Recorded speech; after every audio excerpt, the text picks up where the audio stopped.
morning. Thank you.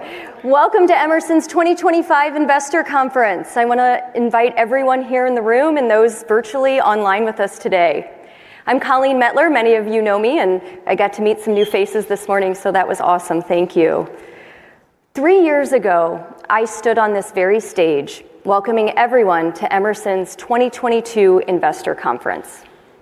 Emerson at that time was a company in motion, and today, Emerson's a different company. Our portfolio has been transformed, and Emerson is now the global automation leader that is engineering the autonomous future. Before we dive in, please keep in mind that today's presentations may include forward-looking statements which contain a degree of business risk and uncertainty. Please take time to read the Safe Harbor statement, as well as the note on the non-GAAP measures discussed in the presentation today and in videos you will see. All financial metrics are presented on a current continuing operations basis unless otherwise noted. And finally, we have included footnotes in the appendix section of our presentation for your reference.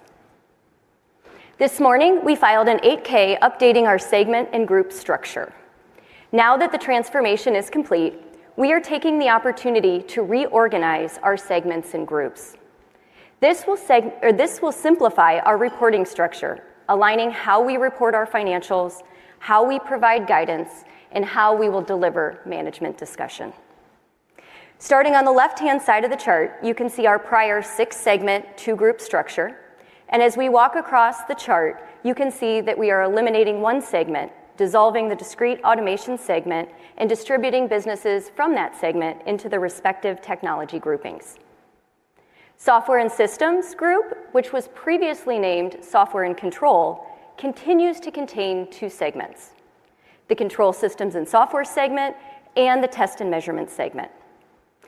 Intelligent Devices also now contains 2 segments: Sensors, which was previously named Measurement and Analytical, and an expanded Final Control segment, which now includes the Fluid and Motion Control business from our former Discrete Automation segment.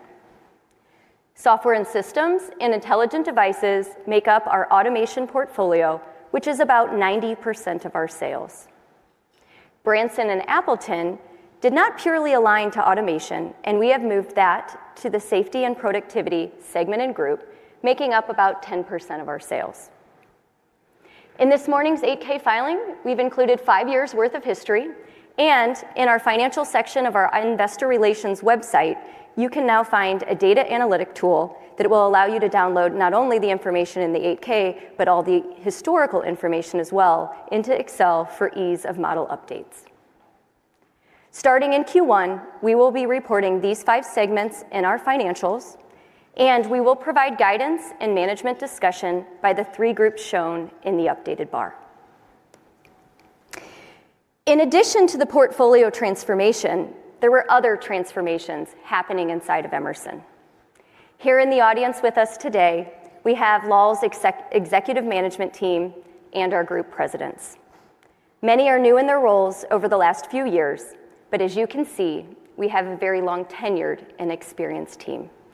Team, if you wouldn't mind, please raise your hand so those here in the room with us today can see where you're seated and they can say hello if they choose.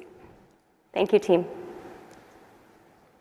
Our board of directors has also been refreshed during this time, adding new skill sets and fresh perspectives. Today, we have 2 of our board members here with us in the audience.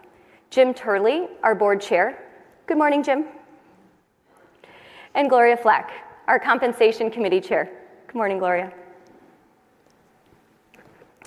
Finally, I'd like to take a moment to talk about how our culture continues to evolve, enabling us to realize our performance objectives.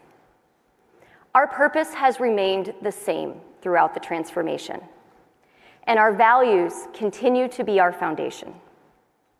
We have modernized our ways of working with 5 core capabilities that enable performance and accountability. The first, deliver with discipline and rigor. This means we operate with focus and accountability as we translate commitments into results. Next, collaborate to realize value. We build trust and align around common goals to deliver value. Third, fuel growth through customer focus. This is how we translate customer insights into new solutions that drive growth. Fourth, innovate for impact. We take smart, calculated risk to drive innovation. We act decisively, we learn quickly, and we adapt. And finally, unlocking the power of a team. We foster teamwork, utilizing our unique skills and perspectives to advance outcomes. By empowering our people, we can deliver on our value creation framework of organic growth, continued operational excellence, and capital allocation. Turning to the agenda today, we will begin with Lal, our President and Chief Executive Officer, who's going to talk about how we drive growth and how we're engineering the autonomous future. After a short break, Ram will take the stage, our Chief Operating Officer, and he will dive into how we deliver excellence at scale. Our last presentation today will be from Mike, our Chief Financial Officer, who will discuss how we realize value for our shareholders. After his presentation, we'll take another short break and then return to the stage for Q&A. It is my pleasure to welcome you all to Emerson's 2025 Investor Conference, Engineering the Autonomous Future.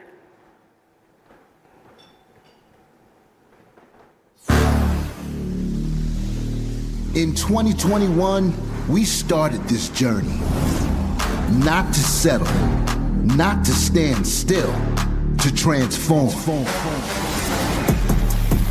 We are the global automation leader with a portfolio aligned to the strongest secular drivers, built to deliver more growth than ever. We reshaped our portfolio.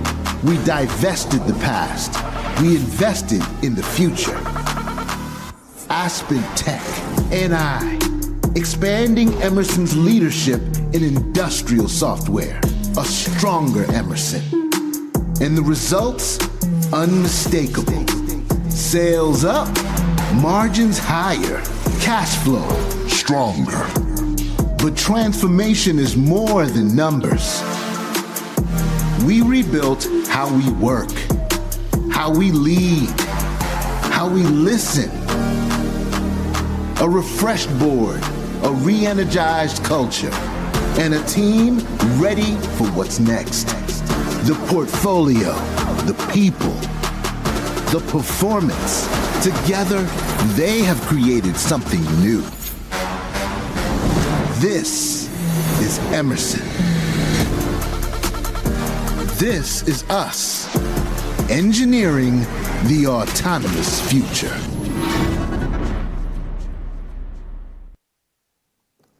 Okay. Good morning, everyone. Great to be with you this morning, and thanks for coming. And for those of you online as well following us, thanks for joining us today. I'm Lal Karsanbhai, President and CEO of Emerson. Before I dive into the presentation, I just want to spend a few minutes giving you a little bit of context to the journey that we've undergone over the last 5 years. It's nearly 5 years that I've been CEO. It's been a tremendous transformation in our company. Most evident to you has been the transformation of our portfolio. We strive to create a company that had higher growth, that was more resilient, that had a software-defined technology stack that was unparalleled in the automation industry, that served a diverse set of industries and a large, diverse set of customers. That's the company that we turned into a vision that we turned into a reality. And the Emerson we'll talk about today. None of that would be possible without a performance-driven culture. And Colleen did a great job expressing to you how we work inside of our company. Our performance-driven culture is earmarked by three very important elements: trust, empowerment, and accountability. And with that, you're able to attract and retain the best talent, of which you have over 330 years of automation experience in this room alone. And it's this management team, alongside our 70,000 colleagues around the world, that have delivered this vision into reality. The last thing I'll tell you is we're going to talk about bringing affordable and secure energy to the world, introducing the next new drugs to cure diseases, exploring the far reaches of space. All those things are possible with Emerson's technology. Things that I used to dream about when I was a kid, we get to do in this company. And it's a lot of fun. What we'll spend time on today is talking to you about what the next 3 years is going to look like in terms of growth, in terms of operating excellence, and in terms of capital allocation. So let's get started in the presentation here. The company's very different. On the left side of this chart was a 2021 company. And honestly, there's just a very simple way to describe it. It was an industrial conglomerate. We were in a variety of different businesses, as you may recall, with a large commercial residential business within Emerson. Only 5% of our sales were software. The margins in the company, 41.5% at the GP line, 20.9% at the adjusted segment EBITDA line.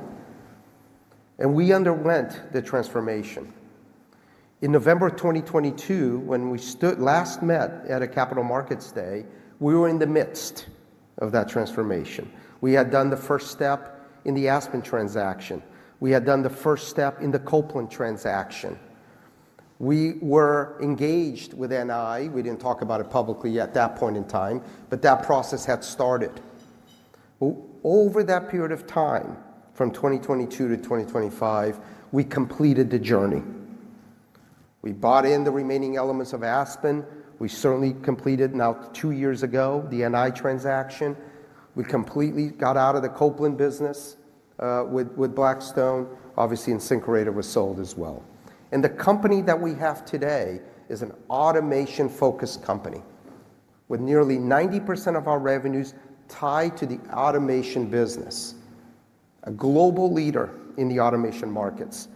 But what's even more dramatic is how the financial profile of the company has changed in that period of time. Software is a relevant 14% of our business today and growing, as I'll show you, in the low double digits. Our gross margins, fundamentally different in the quality of the technology and the value that our customers assign to our technology at 52.8%. That is the single best indicator to the health and the value your customer places on the stuff you're selling, is the GPs of the company. 52.8%, and you'll see when Ram gets here to present, and Mike, there's opportunity for additional expansion in this business. And thirdly, the adjusted segment EBITDA margin, 27.6%, across tremendous improvements across all the businesses that are here. And I'll show you a little bit later, a lot of that improvement is organic to the company we owned. 600 basis points of that improvement was driven in the businesses we already owned, not acquired. So really important distinction. We feel great about the company that we own and get to run now. The transformation and the vision for the transformation was predicated on one very simple thing: growth. I've been in this company for 30 years. This is my 30th year. We all worked collectively very, very hard over those years. We did a lot of great things, and many of you have followed our company for a long, long time. I learned a lot. I got to live around the world, ran many businesses, as did many of the 330 years that are represented in this room.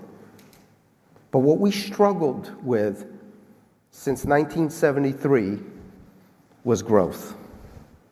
That's been the single biggest challenge that we've had. I believed that growth is predicated on two core elements. Number one, the technology, and number two, the end markets that you address. You have to have the right tech, and you have to point it at the right set of customers that are growing and expanding in end markets. That was the vision for the portfolio transformation. We grew 2% for 11 years. It's the last 11 years. There were a lot of good years in there, as you can see on this chart, but overall, it was a 2% company. We have significantly step changed the performance of Emerson over the last 5 years. We've averaged 7% CAGR over the last 5 years in growth, and we've had 18 consecutive quarters of growth. And you add in our guide for 2026, there'll be 22 consecutive quarters of growth. Despite cyclicality in certain markets, weakness in others, the portfolio is aimed to be resilient and to drive growth through the cycle. And that gives us the confidence to stand up and guide a 4 to 7 through the cycle. Now, certainly, as many of you will note, there will be quarters that are below that guide. There will be quarters that are above. But through a cycle journey of 4 to 7, we believe the resiliency of this portfolio, tech and end market exposure, supports it. So this is the company we created, the global automation leader, with revenues of $18 billion, the 52.8 GPs we talked about, 27.6% adjusted segment EBITDA margins, 14% software, which in this pictorial here is represented by $1.56 billion of annual recurring revenue, or contract value, growing at 10% on a forward basis. Colleen covered the group structure. The company continues to be geographically diversified, as you see in the middle pie there. And then the resilience around sales growth comes from a large installed base and from a very significant MRO business, which represents approximately 2/3 of the business. And I'll give you a little bit of a perspective of what that looks like a little bit later. About 35% of the business is new capital formation. This is the new business that we win over time, either through greenfields or modernization of existing facilities. And that's the profile on a forward basis. But that MRO resiliency is very critical to our growth trajectory. That installed base is $155 billion today. If you think about it, at 2/3 of our business, that means it's replaced about at an 8% rate every year. It's the pacing at which the business and the technology wears out, gets renewed, gets upgraded. That's a very important annuity to the company. The end market exposure is very critical. The largest single market exposure is 10%. And we're giving you detail here. We did break out gas and oil, which is important to note. But there's a large diversity in the end markets. Markets that in the past we didn't spend a lot of time talking about, like power, we'll talk about today. We'll talk about semiconductors, aerospace and defense, life sciences, and of course, gas. Growth opportunity markets, which will define our growth verticals, or $4 billion of our sales. And lastly, but equally important to the resiliency of the company, is the large customer base. We have over 125,000 active customers at Emerson, with not a lot of concentration. Our largest customer represents right about 1.5% of sales. Our top 20, 11% of sales.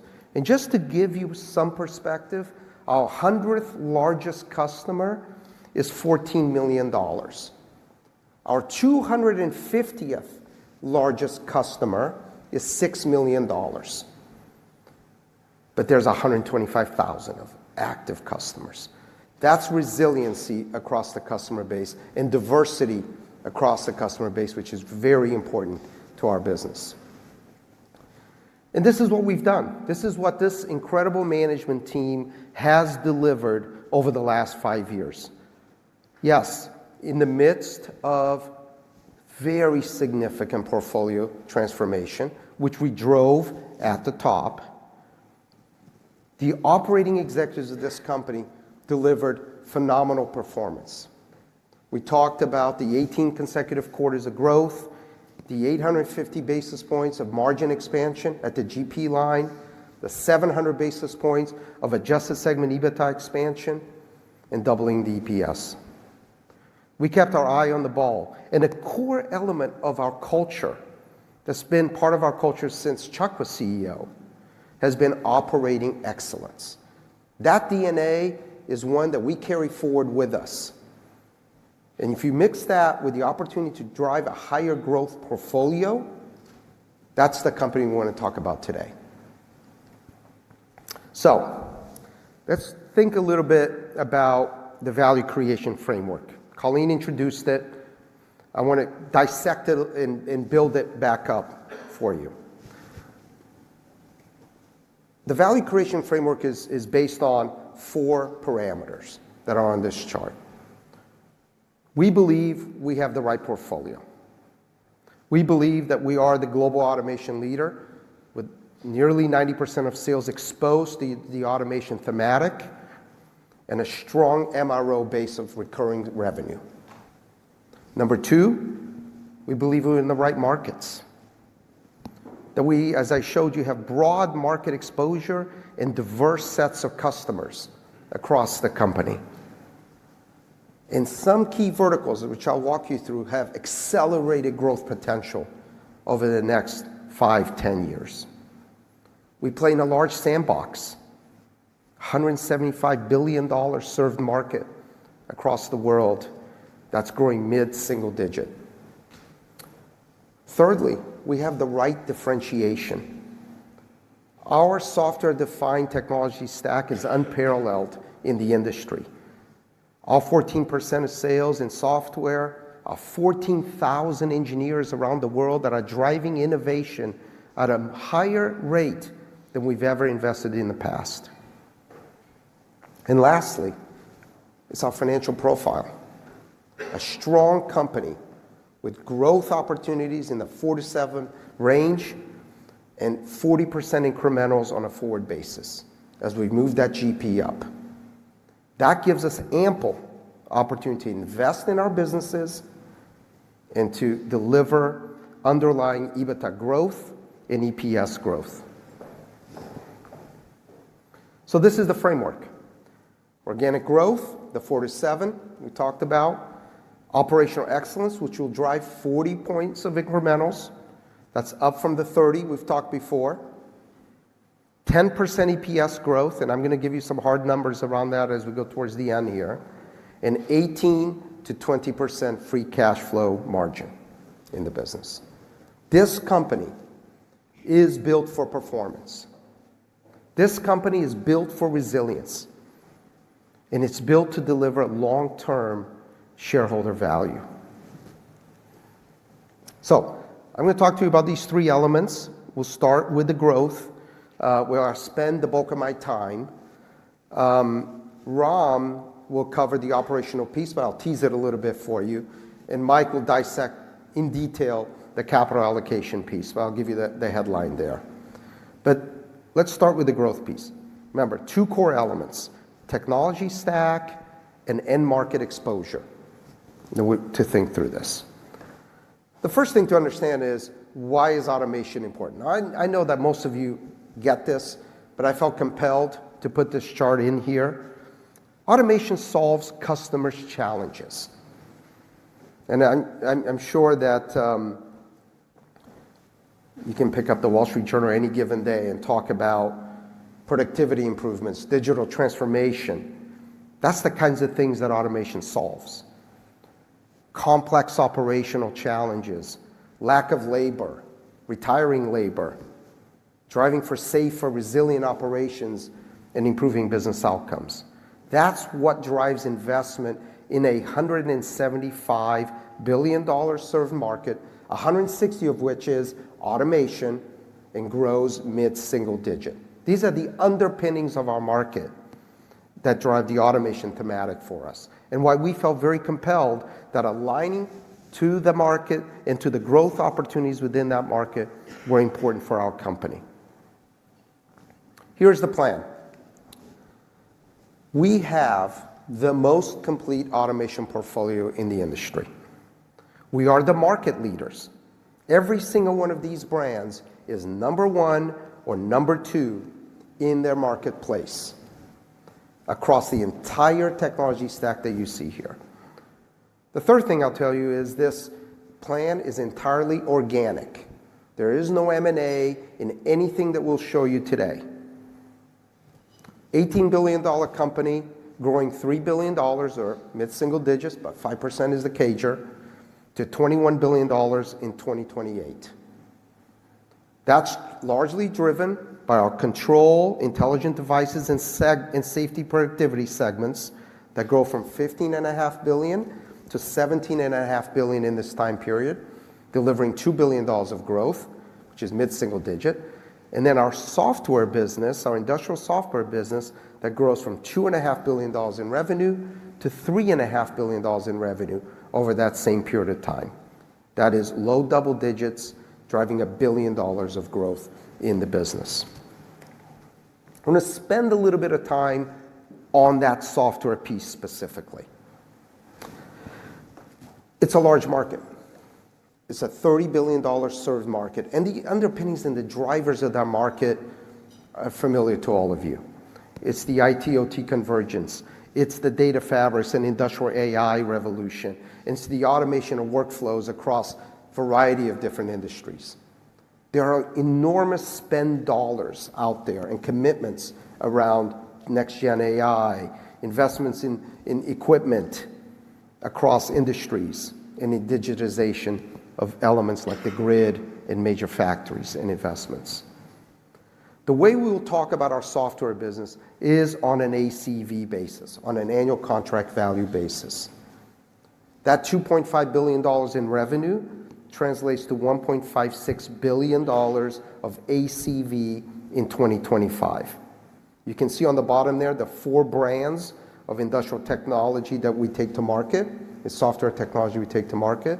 It's grown 10% over the last 3 years on a compounded basis, and we expect it to grow low double digit to 2028, $2.1 billion of ACV in 2028, supported by the market trends that I just described and across our customer base.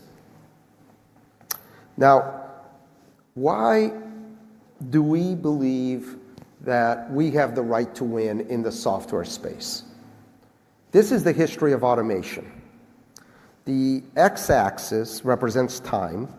The y-axis are the various states of automation over time, starting with manual operations, to our first introduction of automation in industry, to the optimization of automation with, of course, still regular human contact, to the semi-autonomous state of industry, where there's some occasional human intervention, and then to our vision to deliver an autonomous operation opportunity to our customers. The curve represents innovation. Innovations, many of which were new to the world at the time, that we've driven inside of Emerson. On the left side of the curve are innovations around production operations. On the right side of the curve are innovations around test operations. And I can pick out 3 or 4 of these that didn't exist until we invented them. Things like LabVIEW, Delta V, our wireless heart business, MTEL at AspenTech, and now the latest suites of AI agents, Nigel at NI, and the various suites in Delta V. Our vision is to create an enterprise operations platform across production and a test operations platform across the test and measurement environment.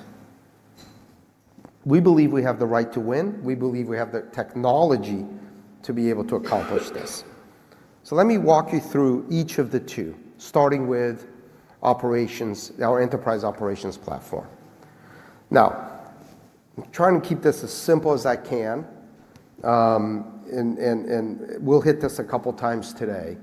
But think of it this way. There are many barriers to get to an autonomous state in manufacturing today. Data exists, there's lots of data, but it's hard to get at it. It sits in silos. You may have reliability data in one place, safety data in a different place, production data in a different place. That's a big challenge. Furthermore, that data is unstructured. Another way to think about it is some of the data is in German, some of it is in Japanese, some of it is in English. It doesn't connect. It's not in the same language. It's unstructured data. The architecture that exists across these facilities is rigid. It was not designed with the vision of autonomy. It was designed for a very different world around automation, optimization perhaps. But that vision forward never existed. So there's rigidity in the architecture that exists. And of course, it makes scaling AI or any modern tool of productivity very, very difficult across that stack. Our solution is listed here on the right and how we're addressing each one of these opportunities in the marketplace. Our vision, simply put, is the following. You have to begin by designing for autonomy. So the product technologies that we're bringing to market and were listed on the prior chart were all designed with this future end state in mind. Secondly, that technology adoption cannot require our customers to rip out the stuff that already exists. It has to layer in on top of existing hardware to utilize the data that's in place. Secondly, we're embedding intelligence in our sensors, our control, and our analytics. And we're integrating that intelligence into the engineering workflows of the business. That's very critical because it does start with the smart instrumentation in the business.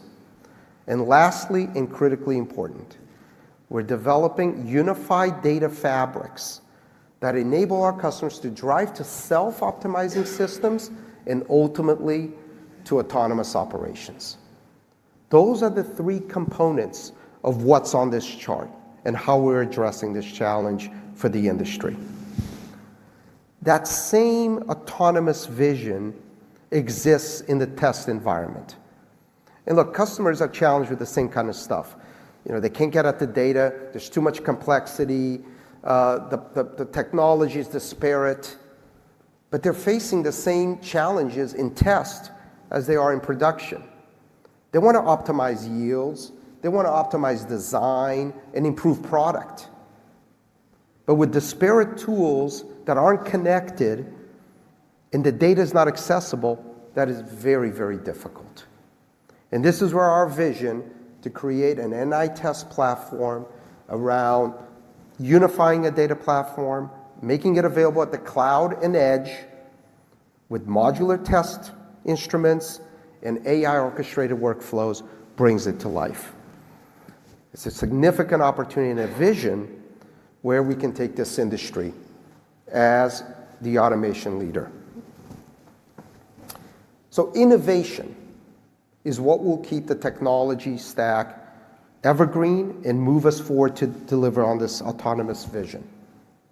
We are investing heavily in our software and systems business at 17% of revenue. It has delivered 70% new product vitality. That means that 70% of the revenue in that segment came from products introduced over the last 5 years. That's how we define new product vitality. But we're investing across the stack at different rates, aligned with market and technology needs. Overall, Emerson's investing at 8% of revenue in innovation, and we are driving on average, 30% new product vitality. That's up 5 points from the last number you saw in 2022. We're doing that with an innovation engine. We have 15 major innovation hubs around the world, the 14,000 engineers we talked about, over 2,500 software engineers, and over 300 PhDs working across our company, driving this innovation to bring differentiated technology to the marketplace and drive to our autonomous vision. The second driver of growth are the end markets. It's all good and fine if you have phenomenal technology, but if you're selling it into end markets that aren't growing, that's problematic. And we did a lot of work in the portfolio transformation to identify markets that would drive strong underlying growth on a forward basis. We started by trying to understand what the secular tailwinds were. And there are 3 very important listed on the left here. They're all familiar to you. Electrification, energy security, nearshoring or sovereign self-sufficiency. And those 3 secular tailwinds drive investment in 5 incredibly important markets for our company. Power, and that's both generation, transmission, and distribution. Liquefied natural gas, life sciences, semiconductors, and aerospace and defense. I'm going to walk through each of the 5 in detail, but today they represent 22% of our revenue, $4 billion out of the 18, and they represent over 50% of the new product capital funnel that we're tracking, and we share with you on a quarterly basis. So let's go through each of these in detail. And again, you follow these markets, you understand generally what's going on in the trends. We're seeing it in the outcomes in our business. So let's start with power. Certainly, data center demand is a big deal. But look, we do have an aging infrastructure. We have an aging grid. And there are investments in all segments of the power industry, from production, from generation, all the way through transmission and distribution.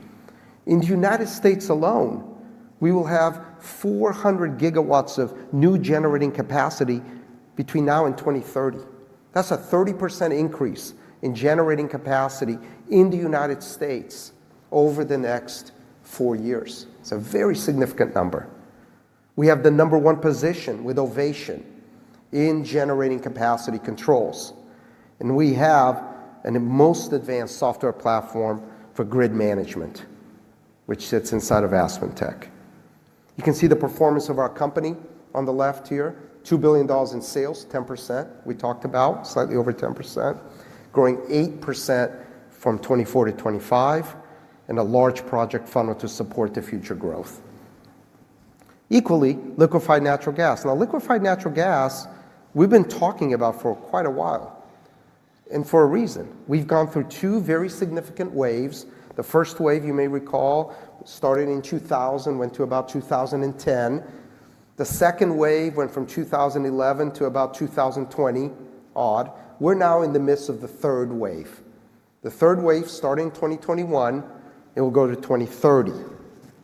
In the third wave, which is by far the largest wave of investment in liquefied natural gas the world's ever seen, it will deliver 585 million tons per annum of capacity to the marketplace. This is a large United States, Qatar, and East Coast of Africa opportunity. But if you think about the investment in this wave already, 130 million tons per annum have been completed. 140 are currently under construction, and we have 315 MTPAs yet to be awarded in the third wave. That 315 is larger than the first and the second wave combined. What's yet to come. We win at an over 50% rate in this marketplace. We have the number 1 distributed control system in Delta V. in LNG with tremendous customer partnerships around the world. And the business in 2025 grew 12% to $450 million and is supported by a tremendous project funnel that goes beyond our control systems to our final control business and our sensing business as well. The third market I'll talk about is life science. I believe, and I get a little bit of a close look at this, obviously, with some of the other work I do, that we are in an unprecedented period of time in human science. The number of drug developments, new gene-based therapies, advanced treatments that are coming to market to address diseases like Alzheimer's, HIV, cancer, are fundamentally increased across the entire industry. You couple that with over $350 billion of committed investments in the United States alone to nearshore and to reshore manufacturing of drugs. This industry is going to have a great run for the next 10 years. And we're incredibly well positioned. Delta V has nearly 4,000 systems installed across the industry. It's the #1 platform for automation in the life science industry across 25 of the top 25 largest pharmaceutical companies on the planet. Business is growing. You see we grew 20% in 2025. It's supported by a large funnel opportunity for us. So very excited about what's going on in life science. Equally, in the fourth market, semiconductors. Huge opportunities here in terms of nearshoring, expansion of technology, and the role that we have, particularly with test and measurement. That's the most obvious. But inside of every fab, underneath, there's a basement. And if you've ever walked through one of these basements, that's a chemical plant and a water plant. That's what sits underneath the fab. So our opportunity in semiconductor is very significant in testing, in test and measurement, and the position there is very strong. 9 of the top 10 semiconductor chip makers are standardized on NI. Standardized. But our opportunity is also underneath that fab to ensure that we have the final control elements, the sensing elements, and the Delta Vs to run the fabrication and make that water and those gases available for the chip making. Very excited about this industry. You can see we have a very sizable business. It's coming out of a trough. We had a great second half in that business as we went through 2025 and expect really good things here in 2026 and forward in the cycle. And then lastly, the fifth end market, aerospace and defense. That's new. We haven't talked to you guys a whole lot about aerospace and defense, but it's a $525 million business growing at high single digits. Now, this is not just defense. There's a whole space industry being developed that will be close to $1 trillion in size by 2030. We spent a lot of time at NI developing relationships with the new space companies.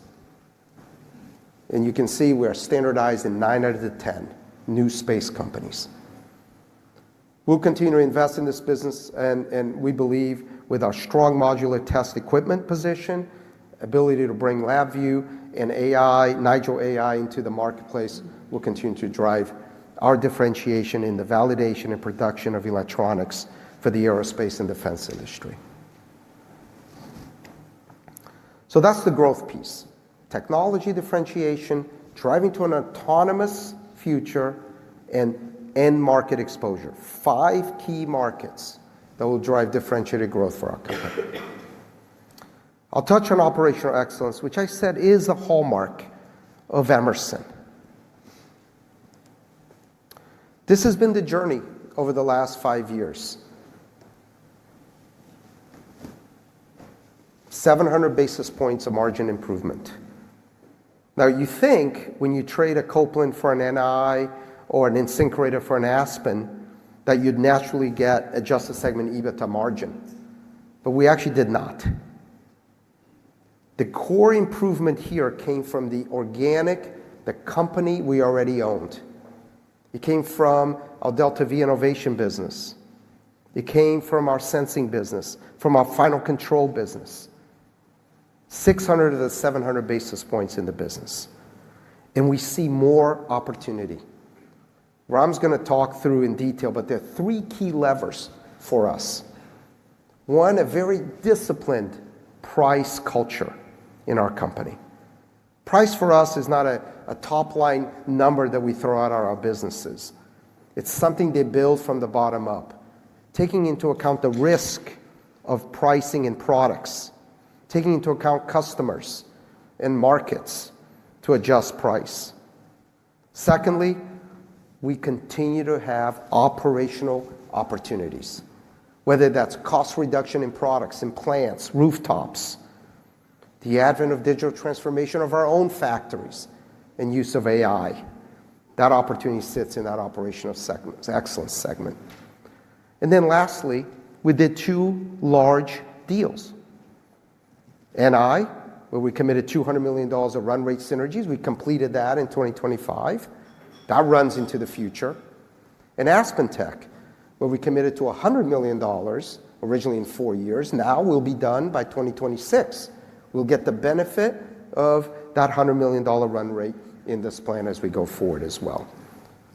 So there is more opportunity, and we're committing that 40% incrementals to 30% adjusted segment EBITDA margin in 2028.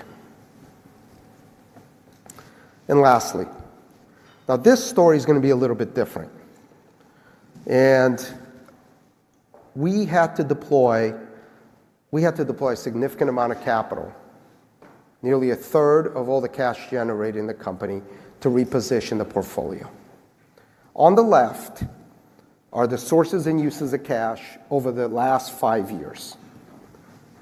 We generated $38 billion of cash. That's earnings, of course, but we borrowed and we had proceeds.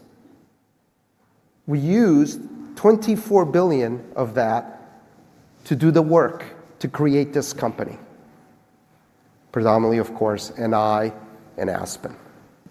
We returned 30% of that cash back to our shareholders. Minimal dividend increases and minimal share repurchase over the 5 years. We certainly offset dilution. This is the next 3 years on the right side of the chart. We will generate $14 billion of cash flow. $10 billion from net earnings in this plan. If you look on the right side, on the uses, we'll continue to invest in our facilities, but we have a relatively CapEx-light model, between 2 and 2.5% of sales on CapEx. We'll continue to pay down debt. We believe maintaining our A2A credit rating is important, and we have ample room to do bolt-on acquisitions. But 70% of our cash is going to be returned to our shareholders. The dividend, we announced an 11-cent increase in the dividend this year. There'll be 10 cents and 10 cents in 27 and 28. Share repurchase, we announced $1 billion of share repurchase this year. We'll do $2.5 billion and $2.5 billion in 27 and 28. That's $10 billion, 70% of the cash back. This company is positioned to create value, and that growth and margin opportunity translates to this chart right here. Very critical and important for us in the value creation trajectory for the corporation. So that's the framework. The framework yields these very important numbers, which we're committed to. The $21 billion of top line, the 40% incrementals that deliver the 30% adjusted segment EBITDA margins, $8 of EPS, $8 of EPS in 2028, and 20% free cash flow margin. We believe that's a highly differentiated value creation opportunity. We're excited about the future of our company. We're excited that we get to run the company that we've created now. We have a phenomenal management team phenomenal team across the world, and I hope you come on the journey with us. That's what I have. We're going to take a short 15-minute break.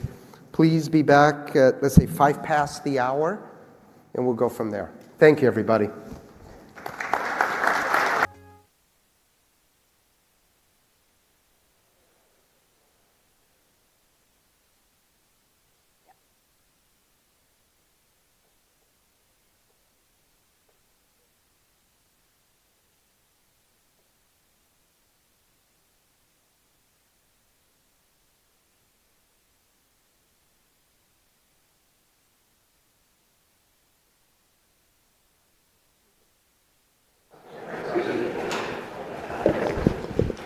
Welcome back. Hopefully everyone got some coffee. We're fully caffeinated now. Yeah? Okay, good. Before we dive into Ram's section, we have a video on customer-centric innovation that's underway here at the company, specifically with our Enterprise Operations Platform and our NI Test platform. The world runs on data. Vast, vital, unrelenting. Across industries, information exists everywhere, but not together. Legacy OT systems are fragmented and disconnected, creating challenges for IT integration as customers strive to use their data to create flexible operations, improve throughput, and reduce costs. Systems built for specific tasks rarely move as one. Integrating those systems costs time and money, and valuable data is lost.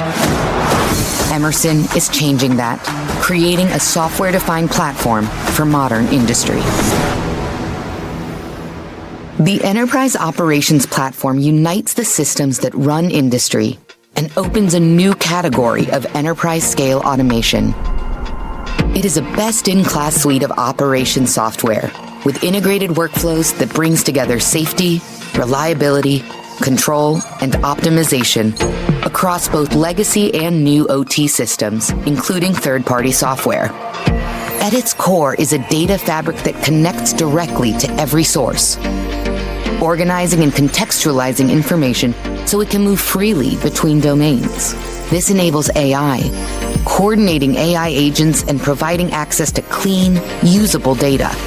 Because it is software-defined, it scales and adapts across every environment. Inside this suite are industry-leading software, AspenTech Delta V, and Ovation. Combined with AI-powered applications such as AspenTech's Ava, Delta V Virtual Advisor, and Ovation Virtual Advisor that turn data into continuous optimization. One of the main challenges we have right now is data. We want to be able to make our products the same way as every time, but also the best, fastest, most optimized way so that we're making the best uses of all of our resources. The reason why the Emerson AspenTech software is important for us is because we want to be able to access a lot more data points than we can access today. As our customers deploy the Enterprise Operations Platform, its software-defined nature allows them to leverage their existing OT systems, connecting with modern OT solutions, and as importantly, securely connecting with their enterprise IT environment. Emerson is uniquely positioned to deliver this vision with best-in-class products and the ability to connect legacy automation assets. A connected architecture built from the field to industrial software provides seamless connections to IT systems that reduces the cost and complexity of integration while enhancing security and functionality. This level of optimization is the next profit engine for industrial performance, driving production to greater levels of autonomy. Similar to the current challenges customers in production environments face, test and measurement customers today are also limited by data fragmentation and disconnected application software. Emerson's NI platform changes that. Open, flexible software and powerful modular hardware connect every stage of testing, A scalable data ecosystem governs and shares information seamlessly across sites. LabVIEW accelerates testing. Nigel, the built-in AI advisor, turns test data into real-time insight, troubleshooting faster, optimizing workflows, and transforming complexity into clarity. The test data contains a wealth of information that we are constantly using to ensure the readiness of our vehicle. Lives depend on our testing and the data that we collect. By contrast, customers who adopt NI's open integrated platform can break down data silos, make faster decisions, optimize lab performance, and again, ultimately achieve higher product quality. Emerson delivers a complete, connected, AI-enhanced platform of best-in-class software, hardware, and data solutions that automate workflows and optimize test performance to help customers accelerate product development. From production to test, the mission is shared. Only Emerson brings this together, from the intelligent field to the edge to the cloud, in a modern platform that enables customers to build on legacy automation assets. A connected architecture eliminates costly integration, provides uniform security, and advances the capability of every system. Because every part of the Emerson portfolio is best in class and part of a unified ecosystem, customers no longer have to choose between innovation and integration. Emerson's differentiated technology is uniquely positioned to ignite the next wave of industrial growth. Platforms unified, decisions faster, performance stronger. This is Emerson, engineering the autonomous future.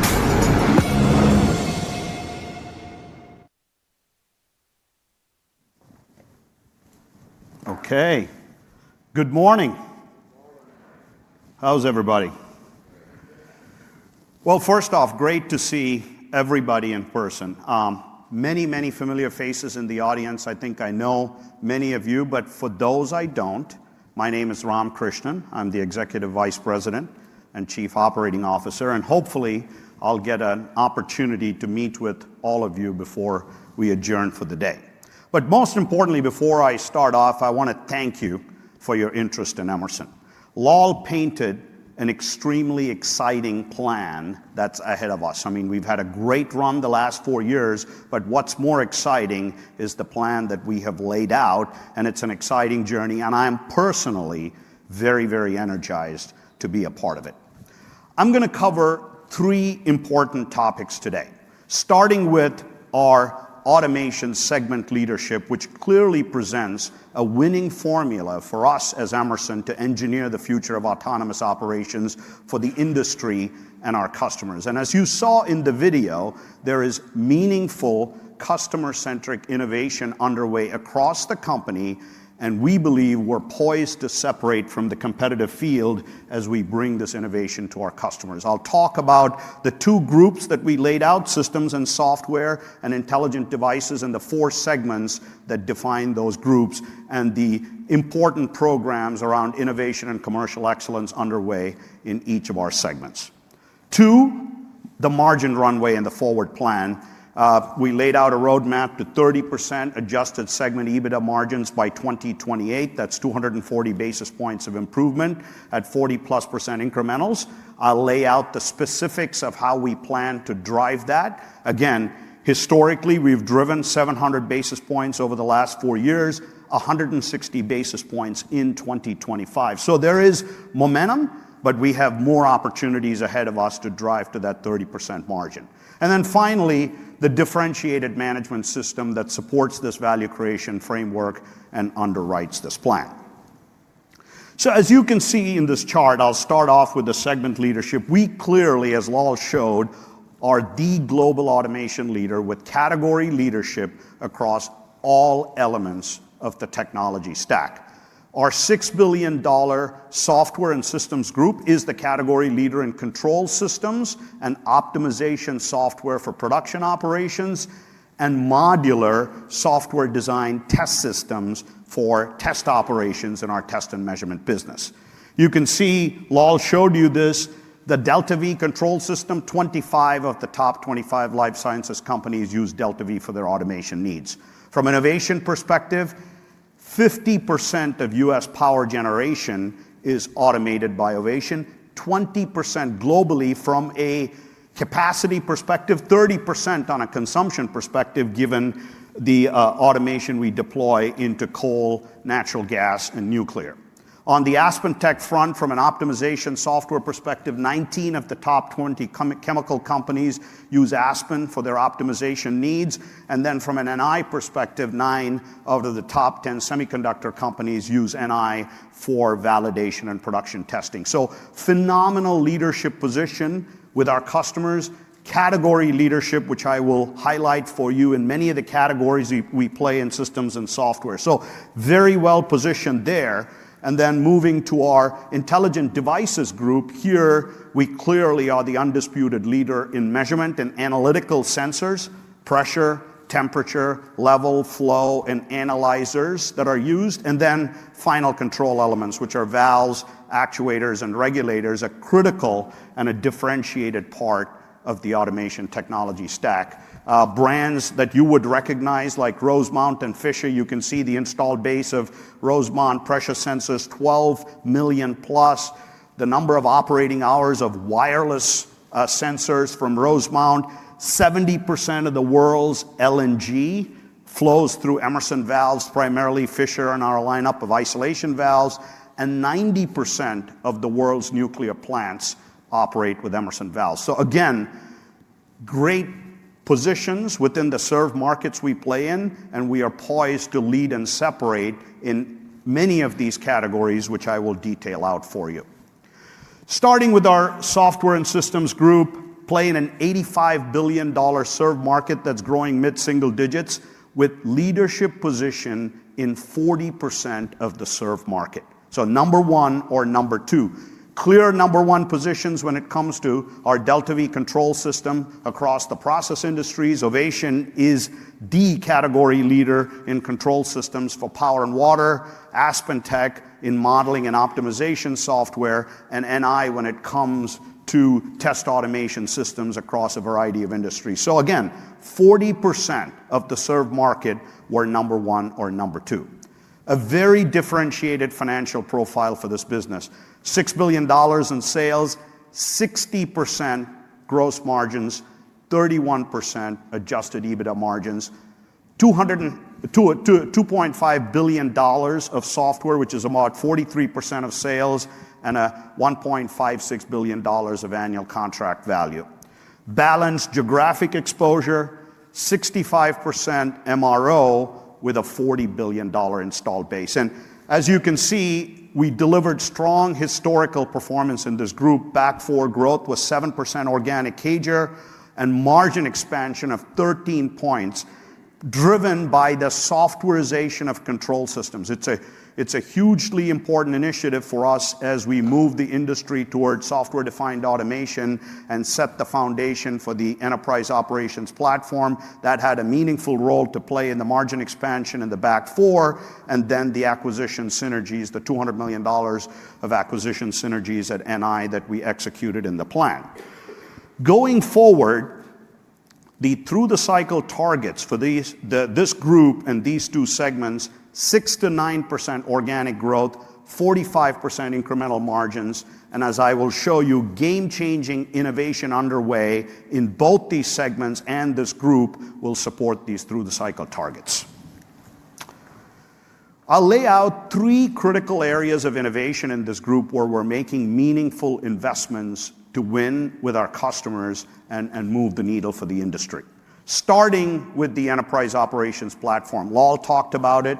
You saw our customers talked about it in the customer video, but simplistically, we're developing a unified suite of best-in-class application software operating on a common data model that enables seamless integration across the production domains. This is a significant challenge for our customers today because trapped data and disconnected software workflows, and that trapped data across their different OT silos of production, reliability, safety, sustainability, their analytical data, their engineering data. These are data silos that we will solve with a unifying data fabric and build a unified software suite that can operate on that data to drive that into actionable insights. And the most important element of how we're thinking through the enterprise operations platform is the ability for these solutions to accommodate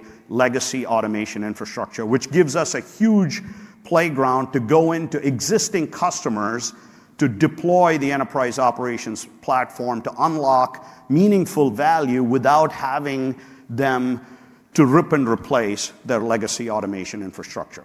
Now, we are building clear differentiation into our solution, starting with that unifying data fabric, which allows our customers to liberate, contextualize data that Lal talked about, and then democratize that data to be used by our integrated suite of software, which will then allow the deployment of AI orchestration at scale. And in addition to that, the ability for us to deploy our digital twins, a lot of which we acquired through Aspen, gives us a unique opportunity to allow our customers to build digital twins of every asset at the site, every unit operation at the site, the entire site itself, and eventually their network of sites, which is the enterprise. That is huge value for them to unlock productivity, drive energy efficiency, safety, sustainability in their operations. And the ability for our unifying data fabric to unlock AI orchestration at scale and build these high-fidelity digital twins is a unique differentiator for our enterprise operations platform. Of course, the virtualization of the DCS, the software-defined automation architecture, will unlock flexibility and provide scale to our customers to now deploy control at the site or across the enterprise, which I think is huge with a software-defined architecture, and then open up the opportunity to deploy cloud and edge applications that will convert that data into insights at the right time and granularity, all built with zero trust security in mind as we deploy this framework. We are investing in the building blocks of the enterprise operations platform over this planning period. You can see key specific programs there at Aspen Tech, Delta V version 16, Ovation 4.0, that will have many of these capabilities built in, and these programs will account to about $2 billion in 2028 sales. So focused investment underway, a critically important initiative for us to drive growth, but also for the industry, and the value unlock for our customers will be significant as we bring this to life to help them achieve autonomous operations at scale. Similarly, on the test and measurement side, as Lal explained, customers in the test and measurement space are constrained by the same challenges around fragmented data and disconnected application software. Now, NI has always used a differentiated approach with their technology stack to address these challenges and advance the vision of autonomous test. And they have been the leader in this industry with this approach around modular instrumentation, their PXI instrumentation, that will allow for AI-enabled structured data acquisition, the flexible application software led by LabVIEW and now LabVIEW Plus to automate test workflows, and then a centralized data platform that will enable product analytics and system health monitoring to help our customers run their network of labs, optimize production yields, and then eventually improve product quality off that test data. So immeasurable value by solving the data problem and coming up with an integrated application software suite. Now, released earlier this year, the purpose-built NI Nigel AI Advisor accelerates test design, setup, and orchestration, and takes many of the workflows of a test engineer and drives them to autonomous workflows. And so we are investing in very critical innovation programs here. Nigel NI is a big area of investment, but also investment in the integrated suite of product analytics and test automation software, in addition to our RF suite of instruments, which is important for a very important end market like aerospace and defense, and then our next generation data acquisition system. So Important innovation underway will drive a competitive advantage for us in many of the markets, but most importantly, advance the vision of autonomous tests for our customers. And these programs will deliver about $750 million in 2028 sales in the test and measurement business.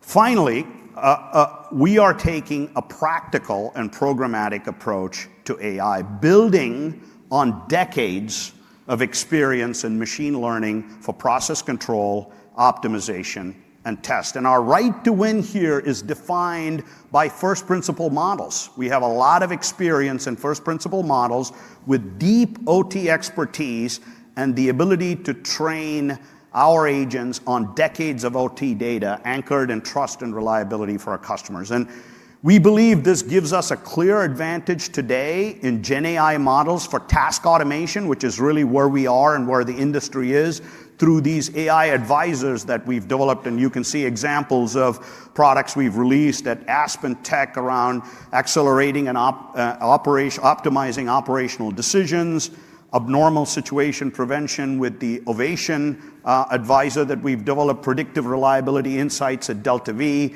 and then all of the work underway with Nigel and I on test design and orchestration around workflow automation for the test engineer.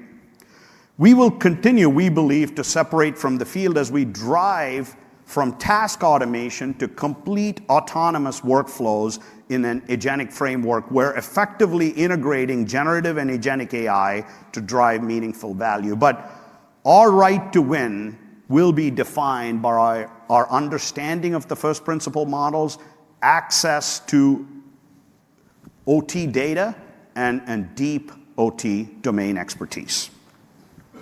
Okay, now switching to our Intelligent Devices group. Here we play in a $75 billion served market with leadership position here in 45% of the served market. You can see Rosemount, number one in pressure sensors, almost 40% market participation. Micromotion, number one in Coriolis flow sensors, almost 47% market participation there. And then Fisher Control Valves at 28% is the leading control valve manufacturer. So again, in important categories of pressure, flow, control valves, strong position, a very, very balanced financial profile, $10 billion in sales, 51% GP, 27% leading industry in terms of adjusted EBITDA margins, balanced geographic exposure, 65% MRO, and here operating in a $95 billion installed base, $40 billion in sensors, and $55 billion in our final control business. This group delivered strong historical performance, again, 8% organic sales CAGR, driven by a lot of innovation, strong MRO, and a favorable CapEx cycle in LNG and power, 6 points of adjusted EBITDA margin expansion. And through the cycle targets here for this group, 3 to 6 at 40% incrementals. And here, next generation products that I will show you and redefine go-to-market motions in our sensing business and a resilient installed base annuity plus the CapEx cycle and power and LNG will support the through the cycle targets on the final control side. So for this group, 3 to 6 at 40% incrementals. On our sensing business, a complete revamp underway of our core product platforms. You can see a lot of next generation products being released in this cycle: pressure, temperature, magnetic flow sensors, level sensors, a complete revamp of our pervasive sensing or our IIoT sensing lineup. And in each of these capabilities, a significant improvement in performance and cost, and we will drive almost a 15-point improvement in new product vitality. In Lal's chart, this group was around 9, sensing is around 10 today. That'll become 25% new product vitality as we gain market participation across core and adjacent markets by bringing these new products to our customers. In conjunction with that, and as important, are the investments we're making around our refined go-to-market motion in this business to unlock productivity in our sales structure, to allow us to invest more feet on the street to go after new opportunities, new account acquisitions, and white space. Simple, but very important to do. And investing in our state-of-the-art digital front door, we have a lot of light touch accounts, and we can, with a state-of-the-art digital front door and digital sales engineers, have the opportunity to then unlock investment capacity to put more feet on the street, more salespeople to drive new accounts and white space capture. And then at the same time, we're making investments in modernizing our sales operations technology stack to operationalize our commercial excellence framework, almost run sales like we run operations, which is a very important step in making sure that we can stay disciplined in bringing these new products into new markets and new adjacencies of our customers. So important initiatives underway in our sensing business that will drive growth in the framework I defined. And then our final control business, here we have clearly an unmatched service footprint supporting our customer operations globally, a $55 billion installed base, almost 200 service centers between us and our partners serving these customers. But here the opportunity is the significant spend underway by our customers to maintain and upgrade valves. In 2025 alone, there were 5,300 maintenance events we call shutdown, turnaround, and outage events. And each of these events is an opportunity for us to go sell more valves, more service, but also drive competitive displacement. And we have almost 1 million valves as our installed base, and we serviced approximately 80,000 valves in 2025. That translates to that 8% yield that Lal talked about, which will underwrite mid-single-digit growth for this segment. And more importantly, we're making strategic investments here to continue to separate from the field, extend our leadership position, and separate from the competition. So very important businesses in the framework of our tech stack, in sensing and final control, and a very focused set of initiatives around next-generation products, refined go-to-market in our sensing business, and then most importantly, a continued investment in our final control service infrastructure to keep moving the ball forward here. Okay, now pivoting to my next topic, margins. 30%, 240 basis points of improvement at 40+% incrementals, coming on the back of 700 basis points over the 4 years. We exited 2025 with record margins, 27.6, which is the 160 basis points of improvement. It was a great year from a margin perspective. A lot of things went our way, certainly mix, good set of cost reductions. The software side of the business contributed in a meaningful way. But what's important here is we continue to see significant margin runway with a focused set of multi-year initiatives. Our management process has a real focus on this, and we're constantly looking for new set of ideas. And that's really what funds these initiatives, and we're always 2-3 steps ahead of where we need to be, and we continue to execute in a diligent fashion. So as you can see on the chart, 4 points from price, 4 points from operations, which has the leverage from the growth in it, 0.5 point from incremental acquisition synergies. I'll show you the 200 plus the 100, 200 at NI and the 100 at Aspen. This is the incremental amount over this 3-year time frame, offset by inflation, and then 1.5 points of strategic investments that gets us to the 30%.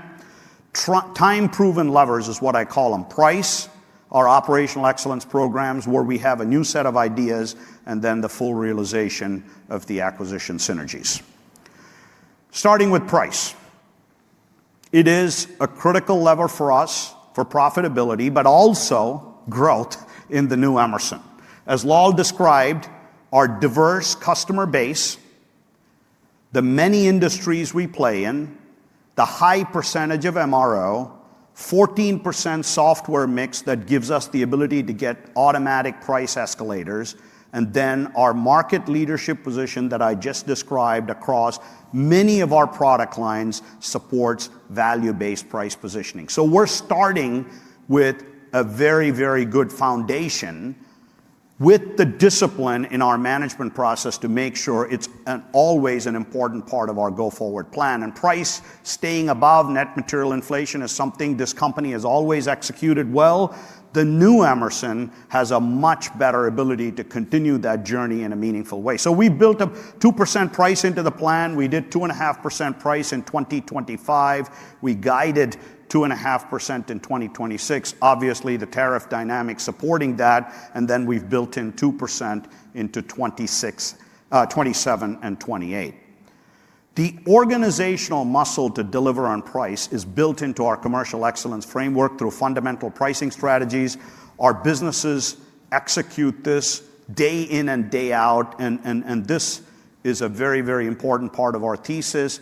But more importantly, the portfolio that we've created with software, with test and measurement, with the leadership position across almost all categories within the automation space gives us the right to get price in a disciplined fashion going forward. So it's a lever that has served us well, and it's a lever that'll continue to drive our roadmap to 30% margins. Our operational excellence priorities are focused on 3 specific opportunities over this planning period. Footprint optimization, our roadmap to 100 manufacturing sites by 2028. For those of you who were there in 2017, when we acquired valves and controls, we peaked at about 165 sites for continuing operations within this company. And over the last several years, we've had a disciplined roadmap to get to 100 sites for the company. We sit at 117 today with tangible plans to get down to 100 sites. Now, I think what's important here is it's 100 sites, but sites where we will make the right smart factory and automation investments to deliver world-class cost, speed, quality, safety, inventory management at these sites. So that's an important lever. The regionalization journey on manufacturing and supply chain continues.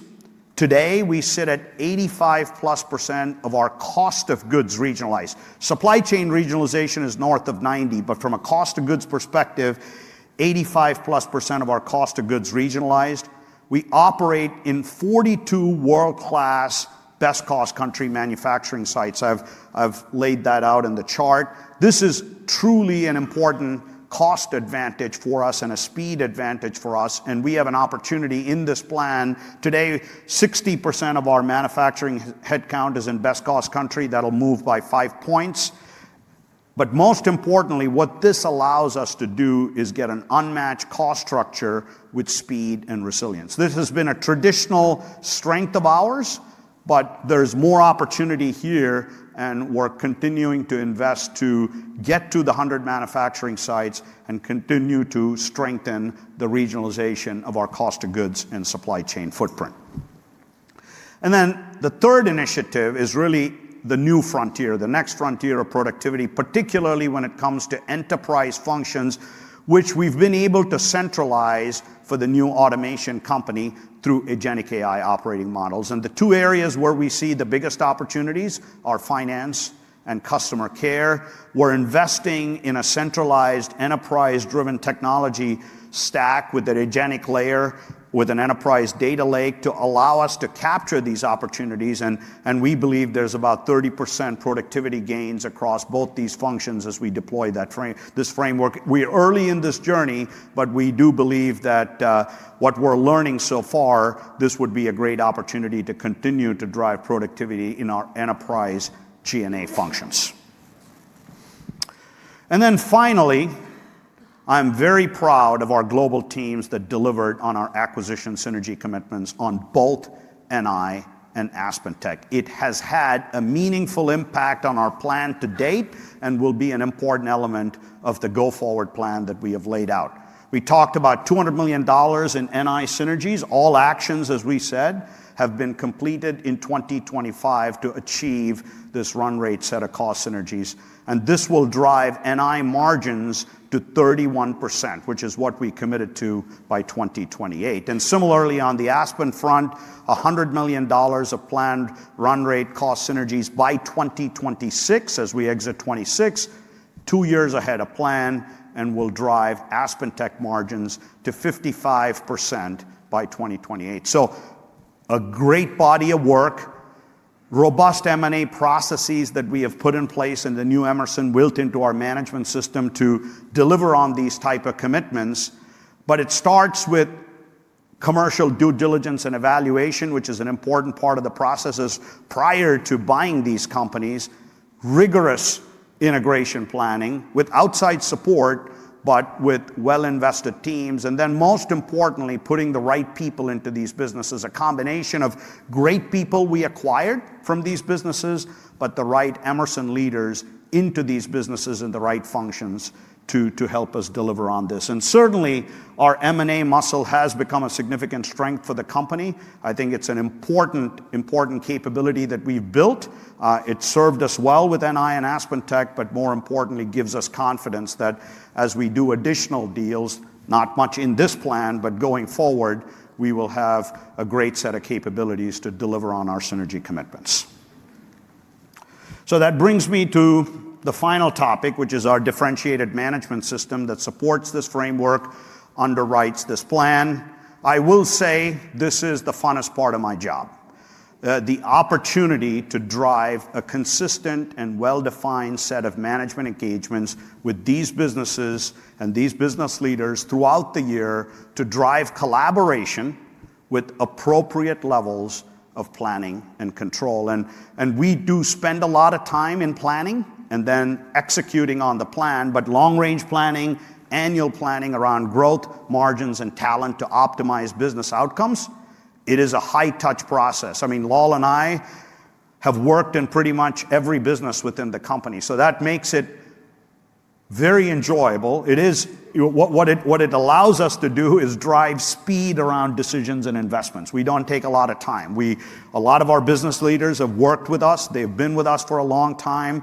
We can and will move with speed around decision making, and this clearly is the secret sauce that underwrites the plan. We don't talk about it a lot, but we spend a lot of time on it, and we allow the results to do the talking. But this is a critical part of what gives us the confidence that we can deliver on this plan. And I am personally very energized by the journey ahead of us. I'm personally very excited to work with our leaders and Lal and Mike and Colleen to execute on this plan.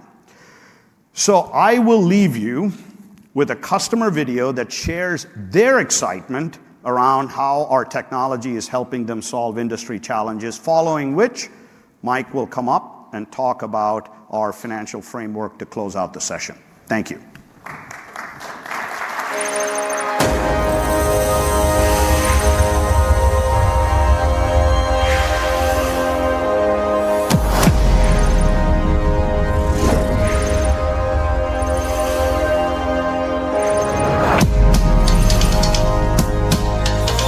I think actually where we are right now, we're kind of on the precipice of a very significant change. That's one of the key differences now versus when I started. Technology was much slower moving back then. Now it's a much faster pace, and trying to keep up with that and stay ahead of what's coming next is a big challenge for us all. What we want to do is to leverage the power of data in order to enhance our operational performance and to better anticipate and to better predict problems that the site might have. When you're taking on projects that have never been done before, it's hard to even know what you don't know. The possibilities seem endless, and for us, we also have to account for factors that we won't experience ever on Earth. So Technip Energies is a global leader in technologies and project delivery. We are advancing decarbonization and energy transition. What we are targeting is to deliver the next generation of LNG plants to set new standards, efficiency in terms of decarbonization.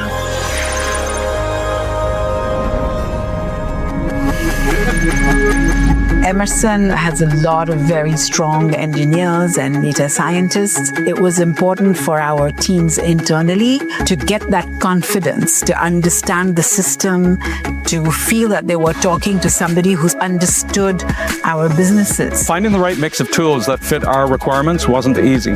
Using NI's PXI platform, we achieved the level of flexibility we needed to change quickly. NI and its partner network provided much of the architectural direction for developing test stand ready code modules. This allowed us to automate measurements with a standardized code environment. And we like to work in a partnership, so it's not, buying something that we're then going to use. It's really setting up those strategic relationships so that we can co-create in a lot of ways. Currently within Southern Company, we are executing on a enterprise-wide project, and we are replacing the energy management system. This system is integral for us to operate our bulk electric system to serve our customers.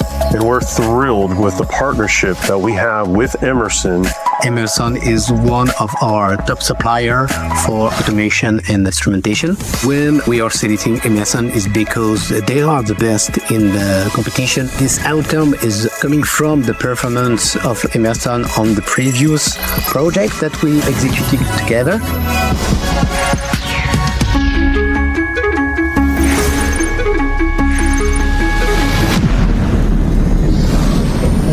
At a fundamental level, though, our work is about sending people into deep space and bringing them back safely and reuniting them with their loved ones.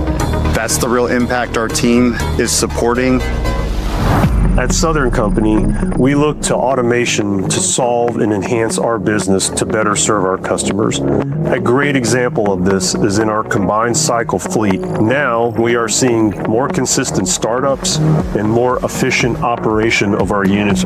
Hopefully, the Emerson AspenTech Enation Data Fabric will also develop and grow with new ideas, incorporating the latest technology that might help us to go even faster, to be more efficient, and to lower our cost in terms of data gathering. It's the imagination, or rather reimagination of test by individuals that helps products get to market quicker. There's a saying, if you want to go fast, you go alone. If you want to go far, you go together. And we want to go far and fast.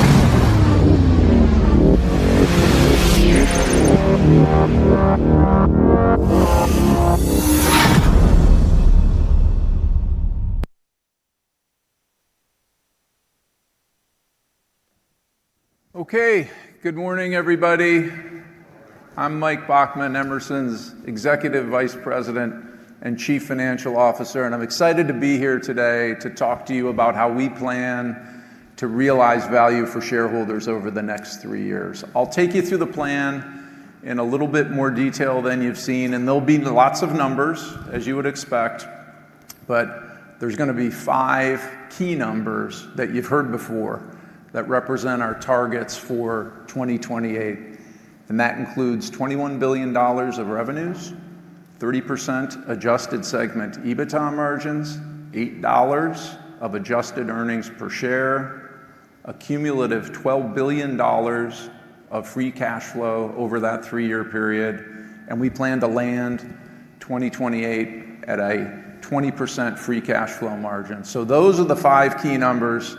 And I think there's an important bonus number to talk about that a lot of investors, I think, will appreciate, which is the $10 billion that we plan to return to shareholders in the form of increased dividends and share repurchases over the next 3 years. So we've taken the bold moves to transform the portfolio. We've heard about that. We've got the automation portfolio to move forward with the management processes to drive towards these targets and achieve them. And I think we've got a great opportunity here to drive meaningful value creation for shareholders over the next 3 years. So before I get into the framework, I want to take one last look at the last 5 years, the 4-year performance here that has been a really great run. Since we were here back in November of 2022, we've had these 4 great years and over-delivered to the value creation framework that we laid out at that time. We grew revenues at a 7% CAGR, and it was a resilient set of growth with 18 quarters of underlying growth, and we landed at the top end of the 4 to 7 framework that we presented back in 2022. Since 2021, we've expanded gross profit margins by 8.5 points We've expanded adjusted segment EBITDA margins by 7 points, and we've got runway to go up another 2.4 points, and I'll unpack that for you in a little bit here in a little different way than Ram did. And we've driven 60% average incrementals over that time, in excess of the 35+% that was in our prior framework. We doubled EPS, free cash flow grew at a 12% CAGR, and we landed 2025 at an 18% free cash flow margin at the top end of our former range. And remember, that had 1 point of headwinds in it related to the transaction costs from the Aspen buy-in. So it was a really great 4 years, and you know, Lal, Ram, and I get the privilege of standing up here and talking about the great performance, but the great performance is driven by the BU presidents and the presidents in the back of the room and their teams. So to you, I say thank you very much. It was a great run. We'll get going on the next 3 years. And to the Emerson folks listening, thank you very much for a great 4 years. So before we get into the framework, I'd like to set a little bit of context around Emerson's profitability versus peer profitability across the 3 business groups of software and systems, intelligent devices, and safety and productivity, with gross profit margins and adjusted segment EBITDA margins. And what jumps off the page is the superior profitability of the Emerson businesses compared to peer. You've heard that we ended 2025 with a gross profit rate of 52.8%, reflecting our technology leadership and the value that customers place on our products. The adjusted segment EBITDA margin of 27.6%. I think that's a great reflection of the management system and the processes that we run and our relentless continuous improvements and cost actions that are all over the company that drive that profitability. So if you look at each of the business groups, and then we think about our incremental margin, which is off on the right side of this chart, that we're expecting through the cycle for these businesses. Software and systems driving 60% GPs.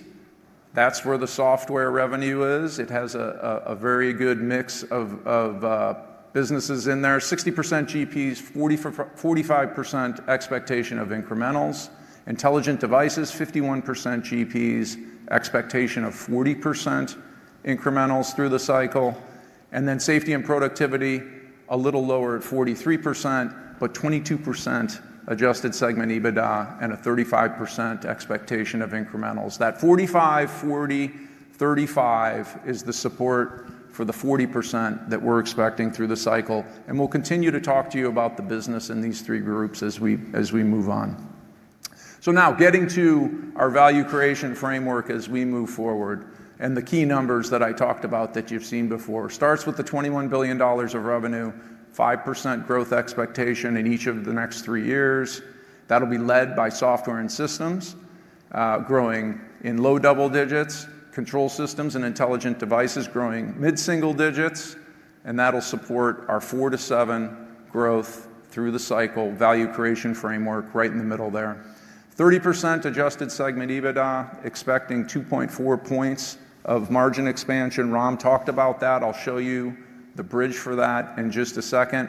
That growth and margin expansion will drive 10% EPS growth. That's our 3rd key number, gets to our $8 per share. I'll show you what that looks like as well. $12 billion of cumulative free cash flow during those 3 years, and we expect to land 2028 at 20% free cash flow margin at the high end of the framework of 18 to 20% through the cycle here. And then just one other point on the value creation framework, that 40% incrementals. I can't tell you how many times I've heard over the last 3 years, when are you going to take that up? We took it up from the 35 plus to the 40%, and I'll talk about that a little bit more. So here we go on the EBITDA expansion of 2.4 points. Ram took you through the 3 key profit levers: price realization, operational excellence in the form of footprint optimization and digital transformation, as well as finishing off the incremental synergies from the Aspen Tech and Test and Measurement acquisitions. I'll take you back to the conference call for the fourth quarter year end, and we talked about a headwind that we were facing from our long-term software contract renewals. And at that time, we talked about a headwind of 40 basis points that would reverse as we move forward into 27 and 28. So that's what we're showing here. Bridging from the 27.6, you see the 40-point headwind in 26 reverses in that 26 through 28 period of 50 points and becomes a little bit accretive. And then the operations will be driving the EBITDA margin expansion. 80 basis points in 2026. That'll be split pretty evenly between software and systems and intelligent devices. And as we move forward, 1.5 points, which is weighted slightly towards software and systems. And remember, inside of that 2.4 points of adjusted segment EBITDA margin is 1.5 points investment back into the business. This type of margin expansion is a hallmark of Emerson. It's something that we've always done. It's why that profitability that I just showed you a couple pages ago looks the way it does. We've been doing this for years. In the last 4 years, we drove the 6 points of improvement. As we move forward, we're very confident in our ability to do the 2.4 points over the next 3 years. I'll dive into the next key number here of $8 of adjusted earnings per share, a $2 increase. It'll be driven by the profitable growth, the synergies, the share repurchases, and tax rate. We're going to see a small reduction in tax rate as we move forward. Operations and synergies will drive $1.70 of that expansion. That's the 5% growth at a 40+% leverage as we move forward, and all business groups will contribute to that, but it will be led by software and systems. And then there are two non-operating items here that account for 35 cents. The cash flows that we're going to generate will enable that $6 billion of share repurchase, and that'll drive 35 cents of incremental EPS over the 3 years. And then we're going to benefit from some reduced taxes, going from our 22% rate down to about a 20.5% rate in 2028. As we've settled into the new portfolio, the cohesive automation portfolio, and we've considered the effects of Pillar 2, which is a bit of a headwind in 2026, and we've looked at OB3, which will create a little bit of a tailwind, and we've rethought some of our internal financials and the way that we're doing business. We believe that we can bring down that tax rate from 22% to 20.5%, and we're already underway. You'll recall that we guided 2026 at a 21.5% tax rate. There will be a 20% headwind there that you see. That is primarily net interest expense, but the compounding effects of the profitable growth, the share count, and the lower taxes will drive the $2 of EPS to take us from 6 to 8, representing the 10% cumulative growth year on year. Okay, now we get to the bonus number, the $10 billion that we plan to return to shareholders. That all starts with the profitable growth and the $14 billion of cash earnings that we're expecting over the 3 years. And whenever we do our capital allocation planning, one of the first places we start, as Lal mentioned, was making sure that we maintain a strong balance sheet. And that means that we focus on the target net debt leverage of 2 times, and that becomes the anchor point. We talked about how, as we went through the transformation, we took on some debt. We need to bring down debt. We brought it down in 2025. We'll spend an additional $1 billion to bring down the debt a little further in 2026. And then we'll need $2 billion over the next 3 years in CapEx and the working capital needed to support the business. And that'll leave us with the opportunity to return $10 billion to shareholders in the form of increased dividends and share repurchases. Lal covered the dividend, 11 cents in 2026, 10 cents in 2027 and 2028, and we're targeting 30 to 40% of free cash flow in each year to allocate to dividends. And the modeling that we've done here fits very well within that range. We'll also do $6 billion of share repurchase. That's what we've modeled, $1 billion in 2026, $2.5 billion in each of 27 and 28. That will retire about 36 million shares by the end of 2028. We have modeled in multiple expansion and share price as we move forward. And so there's our capital allocation plan for the next 3 years. I want to spend a little time talking about something that we haven't talked about in a long time at Emerson, which is returns. And we have picked a cash return on invested capital as a metric that we will track as we move forward here. And we picked it for two reasons. One, we believe that cash equates to share price, and as we grow cash, we can grow the share price. And two, it's a simple metric that's based on GAAP numbers. There's nothing adjusted about it. It's operating cash flow divided by the average of equity plus long-term debt and long-term lease obligations. And as you can see in this chart, the portfolio transformation certainly had a negative effect on our returns, going from about 24% down to about 11.5% over that time. And what I like to say is that we had a denominator problem. We generated $11.5 billion of gains. We took on debt to execute the transactions, and that's what drove this return level down to the 11.5%. Now, throughout all of this, it's important to note that the 11.5% is still well above our cost of capital.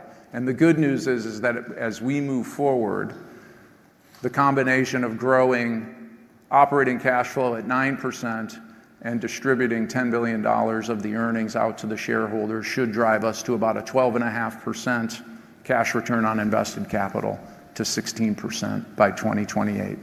This is also a nice metric because this is the same metric that is in FactSet. You'll be able to track this as we move forward, and it's one that we'll report on from time to time as we move forward as well. So that concludes my comments on the 26 through 28 plan. But before I wrap up, I'd like to reiterate our Q1 and fiscal year 2026 guidance. There's no changes. We're still expecting a very good year with 5.5% GAAP revenue growth, about 4% underlying growth, about a 28% adjusted segment EBITDA margin, EPS of $6.35 to $6.55. And recall that the software renewal dynamic that we talked about on the call at year-end is about a 15-cent headwind in that EPS number for 2026. I will also expand for just a second the sales guidance that we gave on the call. Now that we've got the resegmentation, we will include sales guidance moving forward on safety and productivity. That's the only change on this chart from the same chart that we showed at year-end. And we're expecting a 2% underlying sales growth rate in the first half, 4% in the second half, and 3% for the full year. So that wraps it up, and I'll wrap it up on a page here. I believe we have a very clear value creation framework and a strategy for value creation that has three pillars. It starts with organic growth. We've got the automation portfolio. We have end market diversity. We're aligned to secular drivers like never before. We have an unparalleled tech stack, and we've got durable revenues, 65% MRO, $155 billion installed base, and we're innovating as we go toward the autonomous future. We will continue our dedication to operational excellence with 2.4 points of margin expansion coming from pricing, footprint optimization, digital transformation, synergies, and we'll be increasing our cash generation. Those two elements of the value creation strategy support the value creation framework of 4 to 7 organic sales through the cycle, 40% incremental margins, 10% adjusted EPS growth, and 18 to 20% free cash flow margin.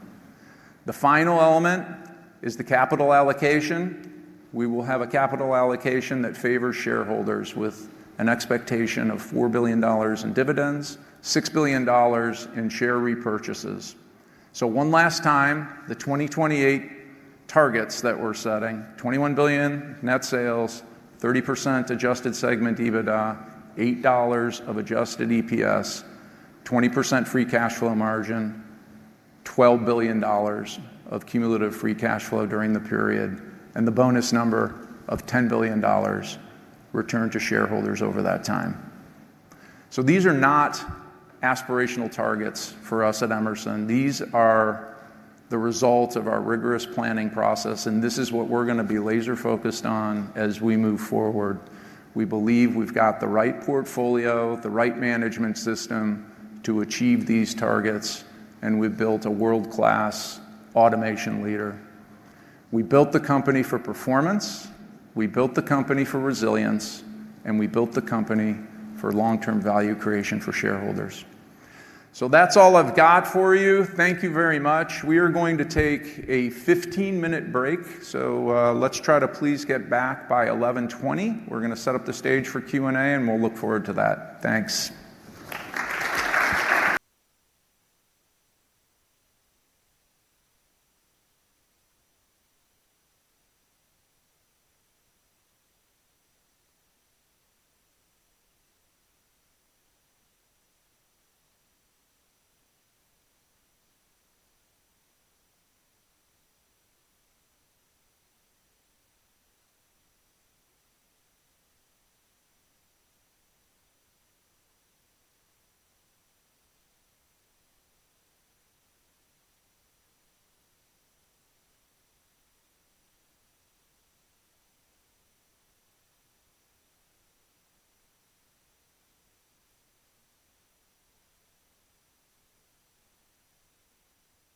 Here we go.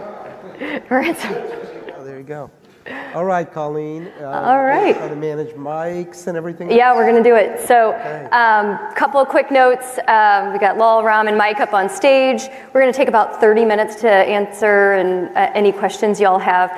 Wait till you have the mic, and of course, introduce yourself as well. So, who'd like to start? We'll just go start. Everyone that just raised their hand will get to ask a question. We will get through. If it goes longer than 30 minutes, we'll live with it. Okay. We're all really excited. Oh. Okay. Mic working? Mic's not working. Andy Capel. Here, I'll just stand by you. Go ahead. All right. Andy Capel from Citigroup. So, Lal, maybe frame the opportunity in power and across your high growth markets a little bit more, because like when I look at the table, I see 8% growth in 25 in power, but it seems like it could accelerate from there.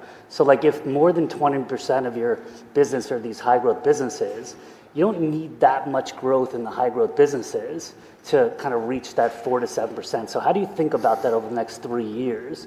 Do you expect things like power to accelerate, life sciences, all that kind of stuff? I'll give some comments and toss it over to Ram as well. So certainly you're right. We grew 8% in power in 2025, but our orders were up 30% in that segment. So we built backlog in that business, which is then going to translate into revenue in the 27 and 28, 26, 27 and 28 timeframe. Furthermore, I continue to see acceleration in orders in life science, semiconductor, which came back very strongly at high single digits, low double digits in the second half of 2025. In orders, you saw revenue growth was only 1%. So we've got great momentum on the order side to support those 5 markets growing over the next 3 years.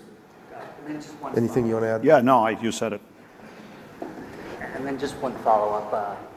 It was better when Colleen was leading. I think it's on slide 45. A waterfall chart of price versus inflation. Yep. Your price up 4% and inflation 4.5%. But you guys, your mix has gotten better. You're very good at price. So I'm just curious about that. Like, is that conservatism? Something else going on? Or well, I'll take it. Yeah, the 4.5 points is all inflation. Okay, so price was 4 points, ops was 4 points, 0.5 point from incremental synergies. What's in the 4.5 points is all inflation. Material inflation is included in it, but NMI there is actually positive. It's favorable. So it's really, or simply put, if you want to model it on a $18 billion sales, we have all of our cost is about 13. 4 of it is material. You take that out, there's no inflation. So it's really the inflation represented on $9 billion of cost base. You do it at 3.5%, that's your 4.5 points. So it's SG&A inflation, overhead inflation, indirect inflation is captured in the 4.5 points. Price versus net material inflation is a strong positive. You should not expect this business with the quality of technology, the diverse customer base, that inelasticity around pricing, to flip at any point in this window negative on price cost. And we couldn't find a year in automation where that was negative, Andy. Julian? Thanks a lot. Julian Mitchell at Barclays. Maybe my first question just around the discrete business. It's been resegmented a bit. Maybe help us understand your aspirations in things like the PLC unit, how we should think about growth and sort of market share ambition there, please. Yes. So I think simplistically on the discrete side, as we explained, Branson and Appleton, which are obviously were in the old discrete automation platform, is now in safety and productivity. And the pieces that moved into the core automation tech stack was our fluid and motion control business that went into final control, and then the PLC business, which is about a $300 million business for us that moved into control systems and software. The way we see it is our automation tech stack serves process, hybrid, and discrete markets. Obviously, our market presence is strong in process and hybrid. We'll continue to be opportunistic on end markets in discrete with PLCs, with our fluid and motion control products, islands of automation that we can drive there. But that'll be our focus there. And then Branson and Appleton moved into the safety and productivity. I'll just add a couple of things. 2 of the markets that we highlighted, of the end markets that we highlighted, which is, I think, important for how we want to start thinking about the company, are discrete markets in nature: aerospace and defense, and semiconductors. We believe that those particularly, whether you are in the test and measurement space or in the automation process space, will be differentiated in growth, and we wanted to highlight those. In terms of the technology stack, look, I think there are going to be continued synergies on the PLC side with software and systems, but let's be frank, with a $300 million business, we are, I won't even venture to say we're a 1% player, and that's the world that we're in. And then just the sort of more, financially, CFO type question, perhaps. You have the 9% operating cash flow growth guide and the sort of 10% EPS guide after buyback. So is the 10% EPS growth goal more of a sort of baseline, bottom of the range? Just trying to understand why that couldn't be higher if you get 5-6% organic growth, 40s incremental margin, and then a buyback on top. Yeah, so the delta there is really the working capital that we'll need to support the $3 billion of growth. And so there's a little bit of a disconnect between the 9% that we showed and the 10% EPS. So they're very much aligned, the cash flow growth, and we're working on working capital efficiencies. We're making a lot of progress. We're bringing down the percent of working capital to sales over this plan, but that's what drives the disconnect there.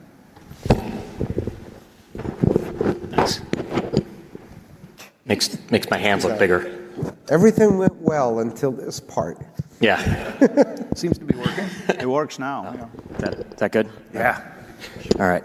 Small again. So just on the power side, how much of your power business is actually U.S. power, and then how much are you now exposed to nuclear? Mm-hmm. So nuclear globally, but it's Westinghouse based, AP1000 based. So wherever that technology travels, which is predominantly the United States, Eastern Europe, and the Middle East, will travel with it, 100% of those units. In terms of overall power today, it's probably 60% US, 40% outside. We still have a sizable power business in China, which continues to grow. We don't participate in state-owned power providers, but we are in the private markets. There are 25 or so coal-fired power plants in China being built, and we're participating in half of those in 2025 and 26. So, but it's a heavy U.S. business with about 60%, which just by chance falls in well with these layers of investments that are to build out the 400 gigawatts of power in the United States over the next 4 years. And then just on the margin bridge, I think there's like 1.5% of strategic investments. Will that be something we'll see in the ER&D account, or is that outside of that account? And how fungible are those investments if the revenue doesn't come, or you want to let it rip a bit more to the bottom line if the revenue gets there? Yeah. There are two broad categories, Steve: innovation and commercial excellence. They're the two levers that we have within the company to drive organic growth. Certainly those can be levered by Mike and Ram, working with our group presidents, depending on the volume environment that we see in the marketplace. So there's some significant degrees of freedom there. Okay, thanks. Great. Do I get the mic, or I'll use that slide. First question is, AspenTech is a great business. 5% EBITDA margins, targets, low double-digit core growth. However, software has become a bit of a dirty word with investors, worries about disruption. Maybe talk about what the walled garden and protection is for AspenTech and why this software business doesn't get disrupted. Are you talking about your general question of software being disrupted by AI? Disruptability by AI and yeah. So good question. First off, I think that is more applicable to horizontal software workflow automation products like CRMs or even an ERP for that matter, or tools of that nature. When it comes to Aspen, it's a very sticky, domain-specific, high-fidelity simulation of chemical processes or processes across different process industries that is built on first principle models where we have years of experience, and it'll be very, very difficult for an AI framework to come in and displace that capability. So it's A, very sticky, B, I think a lot of domain expertise built into those solutions, and it's more vertical software as opposed to horizontal software, and that's why we believe there's a lot of longevity. Now, obviously, we're also investing in AI capabilities with Aspen to continue to drive productivity for the users of Aspen software in terms of advisors and workflow automation within the Aspen workflow. But we feel pretty good, whether it's the simulation side of Aspen or advanced process control or their reliability suite, there's a lot of domain expertise built into that software capability that gives us that protection or the moat. Great, thank you. And then taking down the plant number, I think from 160 in 2017 down to 117 today, down to 100 by 2028. Can we just talk about what that does to your kind of cost base? And then what have you done to mitigate supply chain risks going forward? Yeah, so I think from a cost-based perspective, frankly, what we're trying to do is get to the right set of large, well-capitalized factories that can support our global business with the right levels of speed and regionalization. That was the playbook on going from the 160 down to 100. We believe a company of our size, with the different business models we have, where a sensor factory is different from a valve factory, is different from where we assemble systems and software, or NI, which is electronics manufacturing, is different. And so we've optimized to believe that the 100 is the right number. Yeah, obviously, the overhead savings from going to 160 to 100 or 117 to 100 from where we sit today is an important element of the productivity that we're driving, or the operational excellence savings that we've built into the plan. But all of this is with a thought of making sure we have regional manufacturing and regional supply chains for speed. 85+% of our cost of goods are regionalized. As we execute that, we'll continue to move that number up. There are certain parts of the Middle East and rest of Asia where we need to get better, but we're very good in China, we're very good in North America, we're very good in Europe. But that's going to be the risk mitigation of our supply chain, the regionalization of our supply chain, and then putting our manufacturing, 42 of the 100 is in the right locations where we need to be, that give us the cost base. I'll just add a couple of things. The rooftop consolidation has driven a tremendous amount of value. with the build out of the 42 best cost facilities. When you go from small sites to large sites, the magic thing that happens is you get better people. You now can go hire an HR manager that runs a plant that has 1,000 people instead of 4 plants of 100 people or 200 people. You get a higher caliber plant manager. And the leverage opportunities and synergy opportunities are tremendous. So we are able to upskill talent as you consolidate the plant, which is another added benefit of reducing sites. And Nigel, the last thing I'll say is we set a target at 100. We get to the 100, we'll set another target. Hi, it's Dean Dre with RBC. Question on capital allocation. It's a bit unusual for a company to commit to a dividend increase annually to the cents number that you've given. How do you and the board land on that in terms of an increase? Your payout ratio, 35 to 40%, it's already there. But how do you optimize the dividend between that and buybacks? Yeah, I'll just start. Go ahead. No, go ahead. Yeah, so Dean, thanks for the question.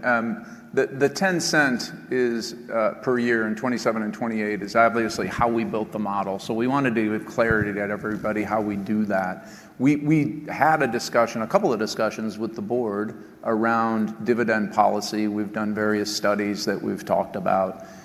So as we took a look at the dividend, I mean, as you well know, we've been committed to the dividend for 70 years and increasing that dividend. 73. Well, sorry? 73. 70 years. 70 this year. 70, yeah. So as we looked over the past few years, we were obviously very conservative as we were going through the transformation. And so felt that it was time to do a little bit more in the dividend. And then we talked about this target of 30 to 40%. And if you go back to those years, we were actually outside of that. But as cash flows have grown, we're now in that band, which I think is a band that we're very comfortable with in terms of allocation of free cash flow to dividend. And the reality is, as that free cash flow grows, we're going to have to keep that sort of increase, which is why we did the 10 cents a year, or we're going to fall out of the band and be below, which frankly would be outside of, I think, the norm of most of our investment peers. So we give it a lot of thought. That's how we landed there. And again, it was really about giving clarity on how we built the model. The last thing I'll say is dividend decisions are things that we make each year, and you've got both a backward and forward look at that time, but we feel confident going into it that that's about the dividend increase that we expect to give to shareholders over the next 2 years. I'll just add one thing to that, and it goes without saying that in the prior 5 years, during the transformation, this was a lever that we used differently. We increased the dividend, but it was de minimis. We needed the cash, obviously, to transform the company. We're in a very different place today in a capital allocation model that has no large M&A, leaves us headroom for bolt-ons if they come, but gives us the opportunity to play within that 30 to 40% of returning cash to shareholders. So we'll get to 73 years on this plan. Great. In terms of the market share profiles that you've shared today, one jumped off the page to me was the National Instruments at 9 out of 10 semiconductors.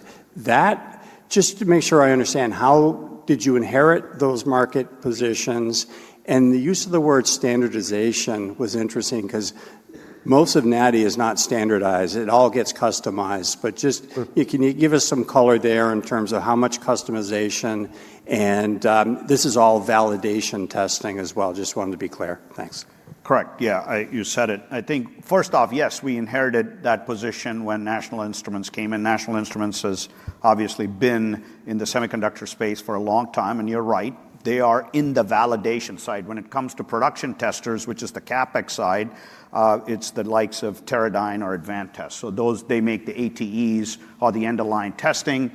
NI does some of that, but the majority of our presence in semis is validation testing and RF and mixed signal type semiconductor products with the likes of TI and ADI. Now, when we use the word standard, NI's architecture is modular. I mean, they have PXIs and their LabVIEW, but customers will then deploy that into standardized validation test systems for their own needs specific to the product that they are testing, and hence the word standardization is used there. Just want to confirm on the plants, we're never going down to just one giant plant, all right? Got it. That's too risky. Interested on where you're taking shots on goal on kind of the growth investments. For example, I think on the software and sensor side, you noted, kind of 40% of the market or served market, you're 1 or 2. So if you think about the strength where you're 1 or 2 and looking over where you're 4 or 5, where are those opportunities most prevalent? Are there any that you're specifically targeting? And how do we think about just kind of that share capture dynamic? Yeah, go ahead. Well, the simple answer is we're investing in our leadership positions to further extend leadership. I mean, the categories we talked about, whether it's Delta V, Ovation, our pressure business, our flow business, I mean, the next generation products level, for example, these are all areas where we lead for the most part. Number 1 in several of those, number 2 in a few. That's really where we're making the investment, because these are the big markets, the right technologies needed to move the industry. And then the areas of investment, if you really look, I mean, the EOP, the Enterprise Operations Platform, huge area of investment for us, and that really is in our control systems and software business that encompasses Delta V, Ovation, and Aspen. Big investments in NI around Nigel, but also the next gen of RF instrumentation and DAX. Big investment in the sensing business from a product perspective. On the final control side, we are investing, but the investments there are in our service footprint, because there it is a big valve replacement opportunity, the MRO opportunity. So service centers, service technicians, that's really the area we're investing in, that side of the business. Just a follow-on to that. The pace of innovation differs greatly, as you know, Jeff, across the different businesses. The life cycle of products, the advancement of technology. One of the things that Emerson has done incredibly well through generations of leadership here is invested across the entire portfolio stack. We want to remain in the number 1 positions we have in sensing. That means that we have to introduce products with the new processing speeds, different displays, with better sensing, more accurate sensing. To do that, you have to, and that's the investments that we're making. Likewise, the innovations around software, many of those are new to the world in the way that we're thinking about what we can do at our customers. So we'll continue to invest across the stack. We believe that there's value to bringing that stack to market as one, and that's embedded in this plan. And then maybe you mentioned life sciences. Just where are we at on sort of those opportunities kind of hitting the street as it relates to you, right? The $350 billion of announcements, how long the groundbreaking, how long the Emerson order, is that stuff even in your pipeline? Yeah, no, it's a great question. You've seen a few groundbreaking announcements already. I think at earnings we talked about an announcement at a large Indiana-based pharmaceutical company for a GLP-1 drug expansion. I almost said the name of the thing. They didn't want us to use their name, but okay, which is fine. But so we're seeing some of that going to the ground. Now that one is purely demand-based expansion. Yep. The $350 billion is the nearshoring expansion, which large pharma has committed to as part of their negotiations with the administration around MFN and tariff avoidance. So a lot of that is still in flux. I think the ones that are firmer are those that have reached the deal with the administration. So Eli, Pfizer, Novo Nordisk, we'll see those come first. We still have a large list of big pharma that aren't quite there yet. Andrew Obin was BofA. Just a question. I think on one of your slides you sort of said that you're improving best cost countries headcount by 5 percentage points. I would have guessed that consensus that in terms of CapEx, U.S. is one of the best markets. And I'm just sort of thinking, does this say something about more capital intensity in the U.S.? Does it say something about actual, how feasible real reshoring is in the U.S.? Or does it say something about how much growth opportunity you see outside of the U.S.? Well, first off, I think there's growth opportunity. I mean, there's certainly Middle East, India are important markets for us. Rest of Asia are important markets for us. So some of the capacity investments into Eastern Europe and Asia drive some of that. There's obviously Mexico still remains. I mean, obviously we're watching the tariff situation carefully, but with the USMCA exemptions, Mexico still remains an important area of manufacturing opportunity for us, and we're making some investments in the sensing business, and that's really what drives the 5 points. But with that said, North America is by far the fastest growing market for us today and in this plan, and we believe we have a great footprint here. We're investing a lot of the capital to recapitalize many of the facilities in North America, which includes Mexico, and that's really where the focus has been. But as we expand in the Middle East, as we expand in rest of Asia, some capacity into Eastern Europe and Mexico is what drives that 60 to 65 dynamic. And I think it's important to note that we have ample capacity in the United States to meet the growing demand in this plan. We've made significant investments, particularly around final control and our sensing businesses in facilities, and we're currently in the process of building an expanded campus in Austin, Texas, for those businesses to support the growth in America. Thank you. And just to follow up on power, there's a lot of talk about grid resiliency. So it's not just adding power, but grid resiliency, and the supply chain on new capacity seems will be constrained for a while. So what are the new opportunities for you in terms of, you have OSI Power, you have Ovation, what kind of service revenue can you derive sort of from operating existing facilities, from improving efficiencies? How big of a market is it and how much visibility you have? And just expand on that. Thank you. Yeah, so I mean, obviously all of the grid resilience, modernization investments, or the digitization of the grid are opportunities for the OSI business, whether it's with ADMS, EMS, their outage management system capabilities, and that the ACV on that business is growing at 30+%. So we're seeing the scaling of the OSI business, which sits within AspenTech and within Control Systems and Software. But the Ovation product, whether it's Ovation Green or some of the Ovation opportunities we're seeing in substation control, as well as battery energy storage systems and some of these other capabilities that Ovation brings to build out the resilience of the grid as capacity gets added, are all opportunities on the Ovation side that is something we're seeing as well. So I think AI and new capacity and gas-fired power to bring power to AI, nuclear, are on the capacity side, but equally important is the investments that is happening on the transmission and distribution side as part of this. That's probably not AI related, but more generally the modernization of the grid, we're getting that on the OSI side of the business. Brett Lindsay, Mizuho. Yeah, thanks. Just on LNG, so there's a $2 billion pipeline of opportunity sitting there. You talked about Wave 3. How much of that $2 billion is representative of Wave 3 versus what's in process?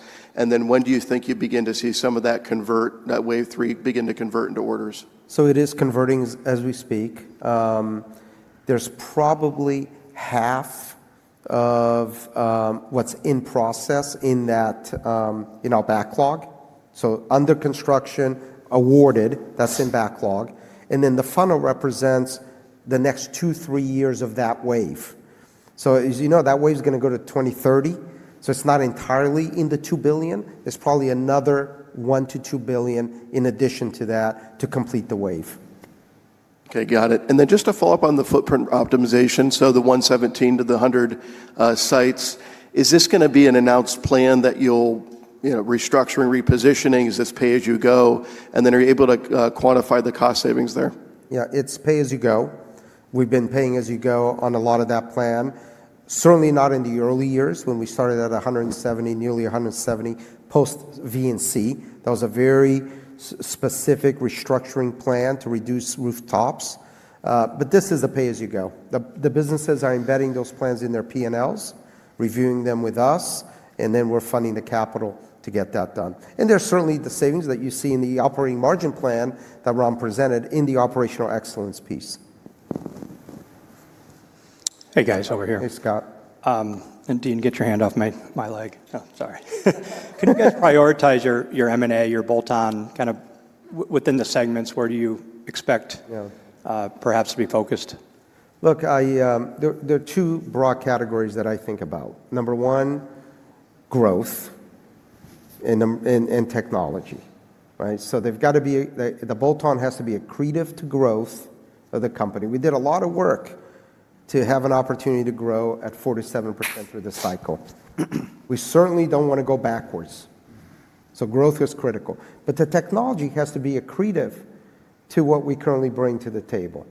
So we're certainly looking within the elements of test and measurement. We continue to be interested in sensing, as there are technologies, much like we proved with Flexum, which is an ultrasonic company, flow measurement company based in Germany, which we acquired last year.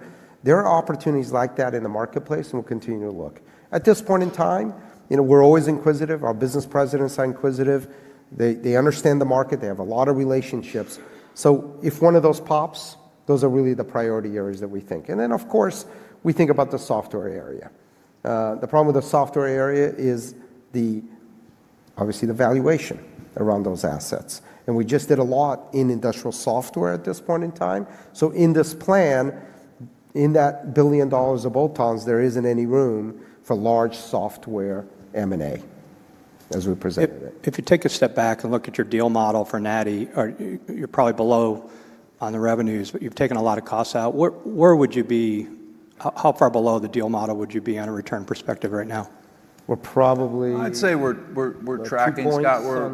Maybe around there, but we're confident that we'll get that back as we move forward, and we'll clear cost of capital. And obviously, those deals, both the Aspen and test and measurement deals, were about multiple expansion, and we've seen that. So they've been very successful. The integrations have gone very well, and obviously feel great about those two transactions.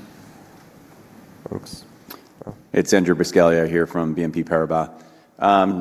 Clearly the message today is, the transformation's pretty much complete, and M&A is going to be rather limited going forward. So I'm wondering, on the flip side of that, your safety business, you decided to retain that. You've given some color around outlook on that. What is your commitment to that piece of your business? Yeah, no, look, it's there's perhaps a perspective that I can share. In the legacy of our company, there were some questions about the quality of M&A that we had done. And we were very cognizant of that as a new management team coming in. The deals we did do, both the disposals and the acquisitions, we felt strongly that we got great value. We worked really hard to get 18 times for InSinkErator or 14 times for Copeland, to buy phenomenal asset in NI and Aspen. And I certainly was not going to give away what I believe is a great business, an American business that generates great cash, high margins, and really has no peer in the marketplace that operates at the financials that Mike shared with you, as you saw. And so we believed as a management team that we could run the business better, and we could create more value for our shareholders within our ownership than going out and essentially giving it away. So we're going to own it. We're going to run it. We've made some investment decisions inside of that business, and we'll see. We'll see as we go forward. The core of the company is automation, as you saw, and we'll continue to run that business as best we can. Hi, Nicole DeBlase from Deutsche Bank. Just wanted to focus a bit on the cross-cycle targets for intelligent devices. You said 3 to 6% cross-cycle growth, but that business has grown at an 8% CAGR over the past few years. What was special about the past few years that can't be repeated? Is it the price because of tariffs? Is it strong LNG cycle? You want to take it? Yeah, listen, obviously we were coming through a COVID recovery, and there were some dynamics in terms of the capital cycle, which was good, and that'll continue, but tariff-related pricing. There were the electronics supply chain dynamic, which impacted the sensor business during COVID, rebounded in a very meaningful way in the 2 years post-COVID. We're not baking that into the plan. I think 3 to 6 is a very optimal plan for that business. If the capital cycle remains strong, it could be in the high end of that range. But if I took out the dynamic around the electronic supply chain for sensing, I think if you go back and rationalize the 8%, it's still in that 3 to 6 band. And the only other color that I would add, Nicole, to that is a geographic lens. The plan that we presented today is predicated on a strong USA, a strong India, a strong Middle East and Africa. It has a relatively softer outlook on Europe and on China. If you go back and you look at that 8% growth, there was a stronger China coming out through the pandemic into 22 and 23. We haven't planned a high single-digit China in this plan. So think more of a low single-digit to mid-single-digit environment there. That makes a bit of a difference as well. Okay, that all makes a lot of sense. And then just to dig into the operational improvement piece of the margin plan, 4 points you guys are targeting of improvement over the next few years from that bucket. Would you say that the bulk of that is related to footprint and supply chain? I'm just trying to get a sense of how impactful the agentic AI piece could be as well. Thank you. I'll take it. So feeling left out? No. 4 points, about $800 million on a, if you wanted to quantify it on dollar terms. That's actually the way we built the bridge. The leverage on the volume is in that number. All of the footprint rationalization savings is in that number, plus the ongoing productivity on product cost reductions that we do on an annual basis in that number, plus I would say the 30%, the digital transformation of the enterprise functions. If I'll give you a ballpark number, that's probably 10 to 15% of the $800 million. Mm-hmm. Yeah. I would only add that the 2.5 or 2.4 points of improvement will be split about 50-50 between GP and SG&A. Think of it that way. Yeah, hi, Chris Glynn, Oppenheimer. Had a question about how you're thinking about the MRO growth. I think you've talked about low single digits in the past, but nothing today. But if I think about maybe the algorithm, so to speak, you've got price, you've got install base growth, install base aging, maybe customer readying for digital transformation. Is there a mid-single digit opportunity on the MRO side? Yeah, the last part of your comment is captured in the modernizations. So when customers upgrade, it's not a pure MRO opportunity. Technically, you could argue that it is, but we count that as a modernization. When you're uplifting your technology in your facility, whether that's upgrading your control system or your devices. So we count that as the modernization. Combined, certainly that's a mid-single digit market. MRO would be on the lower end, simply because of it's based on certain shutdown turnaround programs, which are very specific in our valve business, but then the rate of utilization of the products and the decay of the products as they're utilized. So I'd say that's on the lower end. Okay, thanks. Thanks. Hi, it's Joe O'Dea at Wells Fargo. Can you talk about the adoption curve around software-defined enterprise operations platforms, just how you're thinking about that timeline, and then how you think about thresholds and customer size and their ability or willingness to make this kind of transition? When you talk about kind of that diversification of customers, and the 100th largest is $14 million of revenue for you, just where those thresholds could actually run into a little bit of a choking point on, like, can they move forward and make these investments? I'll start and hand it to Ram, if that's okay. You heard from the leader at Total who's driving the digital transformation journey. And what she's challenged with is isolated, siloed data, unstructured data, and an inability across the entire fleet of Total, from refining through chemicals, of driving an enterprise operations model. They don't understand in live action the profitability of one plant versus another. the productivity, the reliability, the safety measures. And so the investment they're making is very sizable in the data fabric, step one. Once that's laid in, then it enables a company like Total at a very large scale to bring in all the additional software tools that start to drive from optimized through semi-autonomous, ultimately into autonomous. We need another 5 or 6 early adopters like Total at scale, because that's a very scalable opportunity and one that the entire industry is watching, which is important. Yeah, just to add, I mean, to probably go back in time, if you went back 3, 4, 5 years ago and you talked about software-defined journeys to autonomous operations or the use of software to drive OT workflows, OT-IT integration, you would argue that there were certain industries that really needed to do that, be it offshore platforms or mining. The life sciences customers were generally more amenable to driving integrated software workflows and moving towards autonomy. Today, I would say almost every customer in every one of our industries is really sold on the fact that they've got to crack the data challenge and they've got to go to a software-defined architecture to truly unlock productivity in their operations, because it's that trapped data which is the issue. So I would say 3, 4, 5 years ago, there were certain segments like air separation, for example. Those customers were talking more about autonomous operations. Today, it's across the board and in every one of our industries. I think it's interesting if you go back, Joe, and you think about, we've been talking about digital transformation for a decade, but how many actual definitive, revenue or profitability changing digital transformation projects have we seen? Practically none. And the reason is exactly what he described. The problem was in where the data is and the language of the data. If we don't, and I think now the maturity has gone to a point where customers realize we got to solve that first. We have to have commonality and accessibility, democratization, whatever word you choose on data, before we can apply the tools that will drive that optimization, that productivity on top. So we're versus the siloed stuff. Thank you.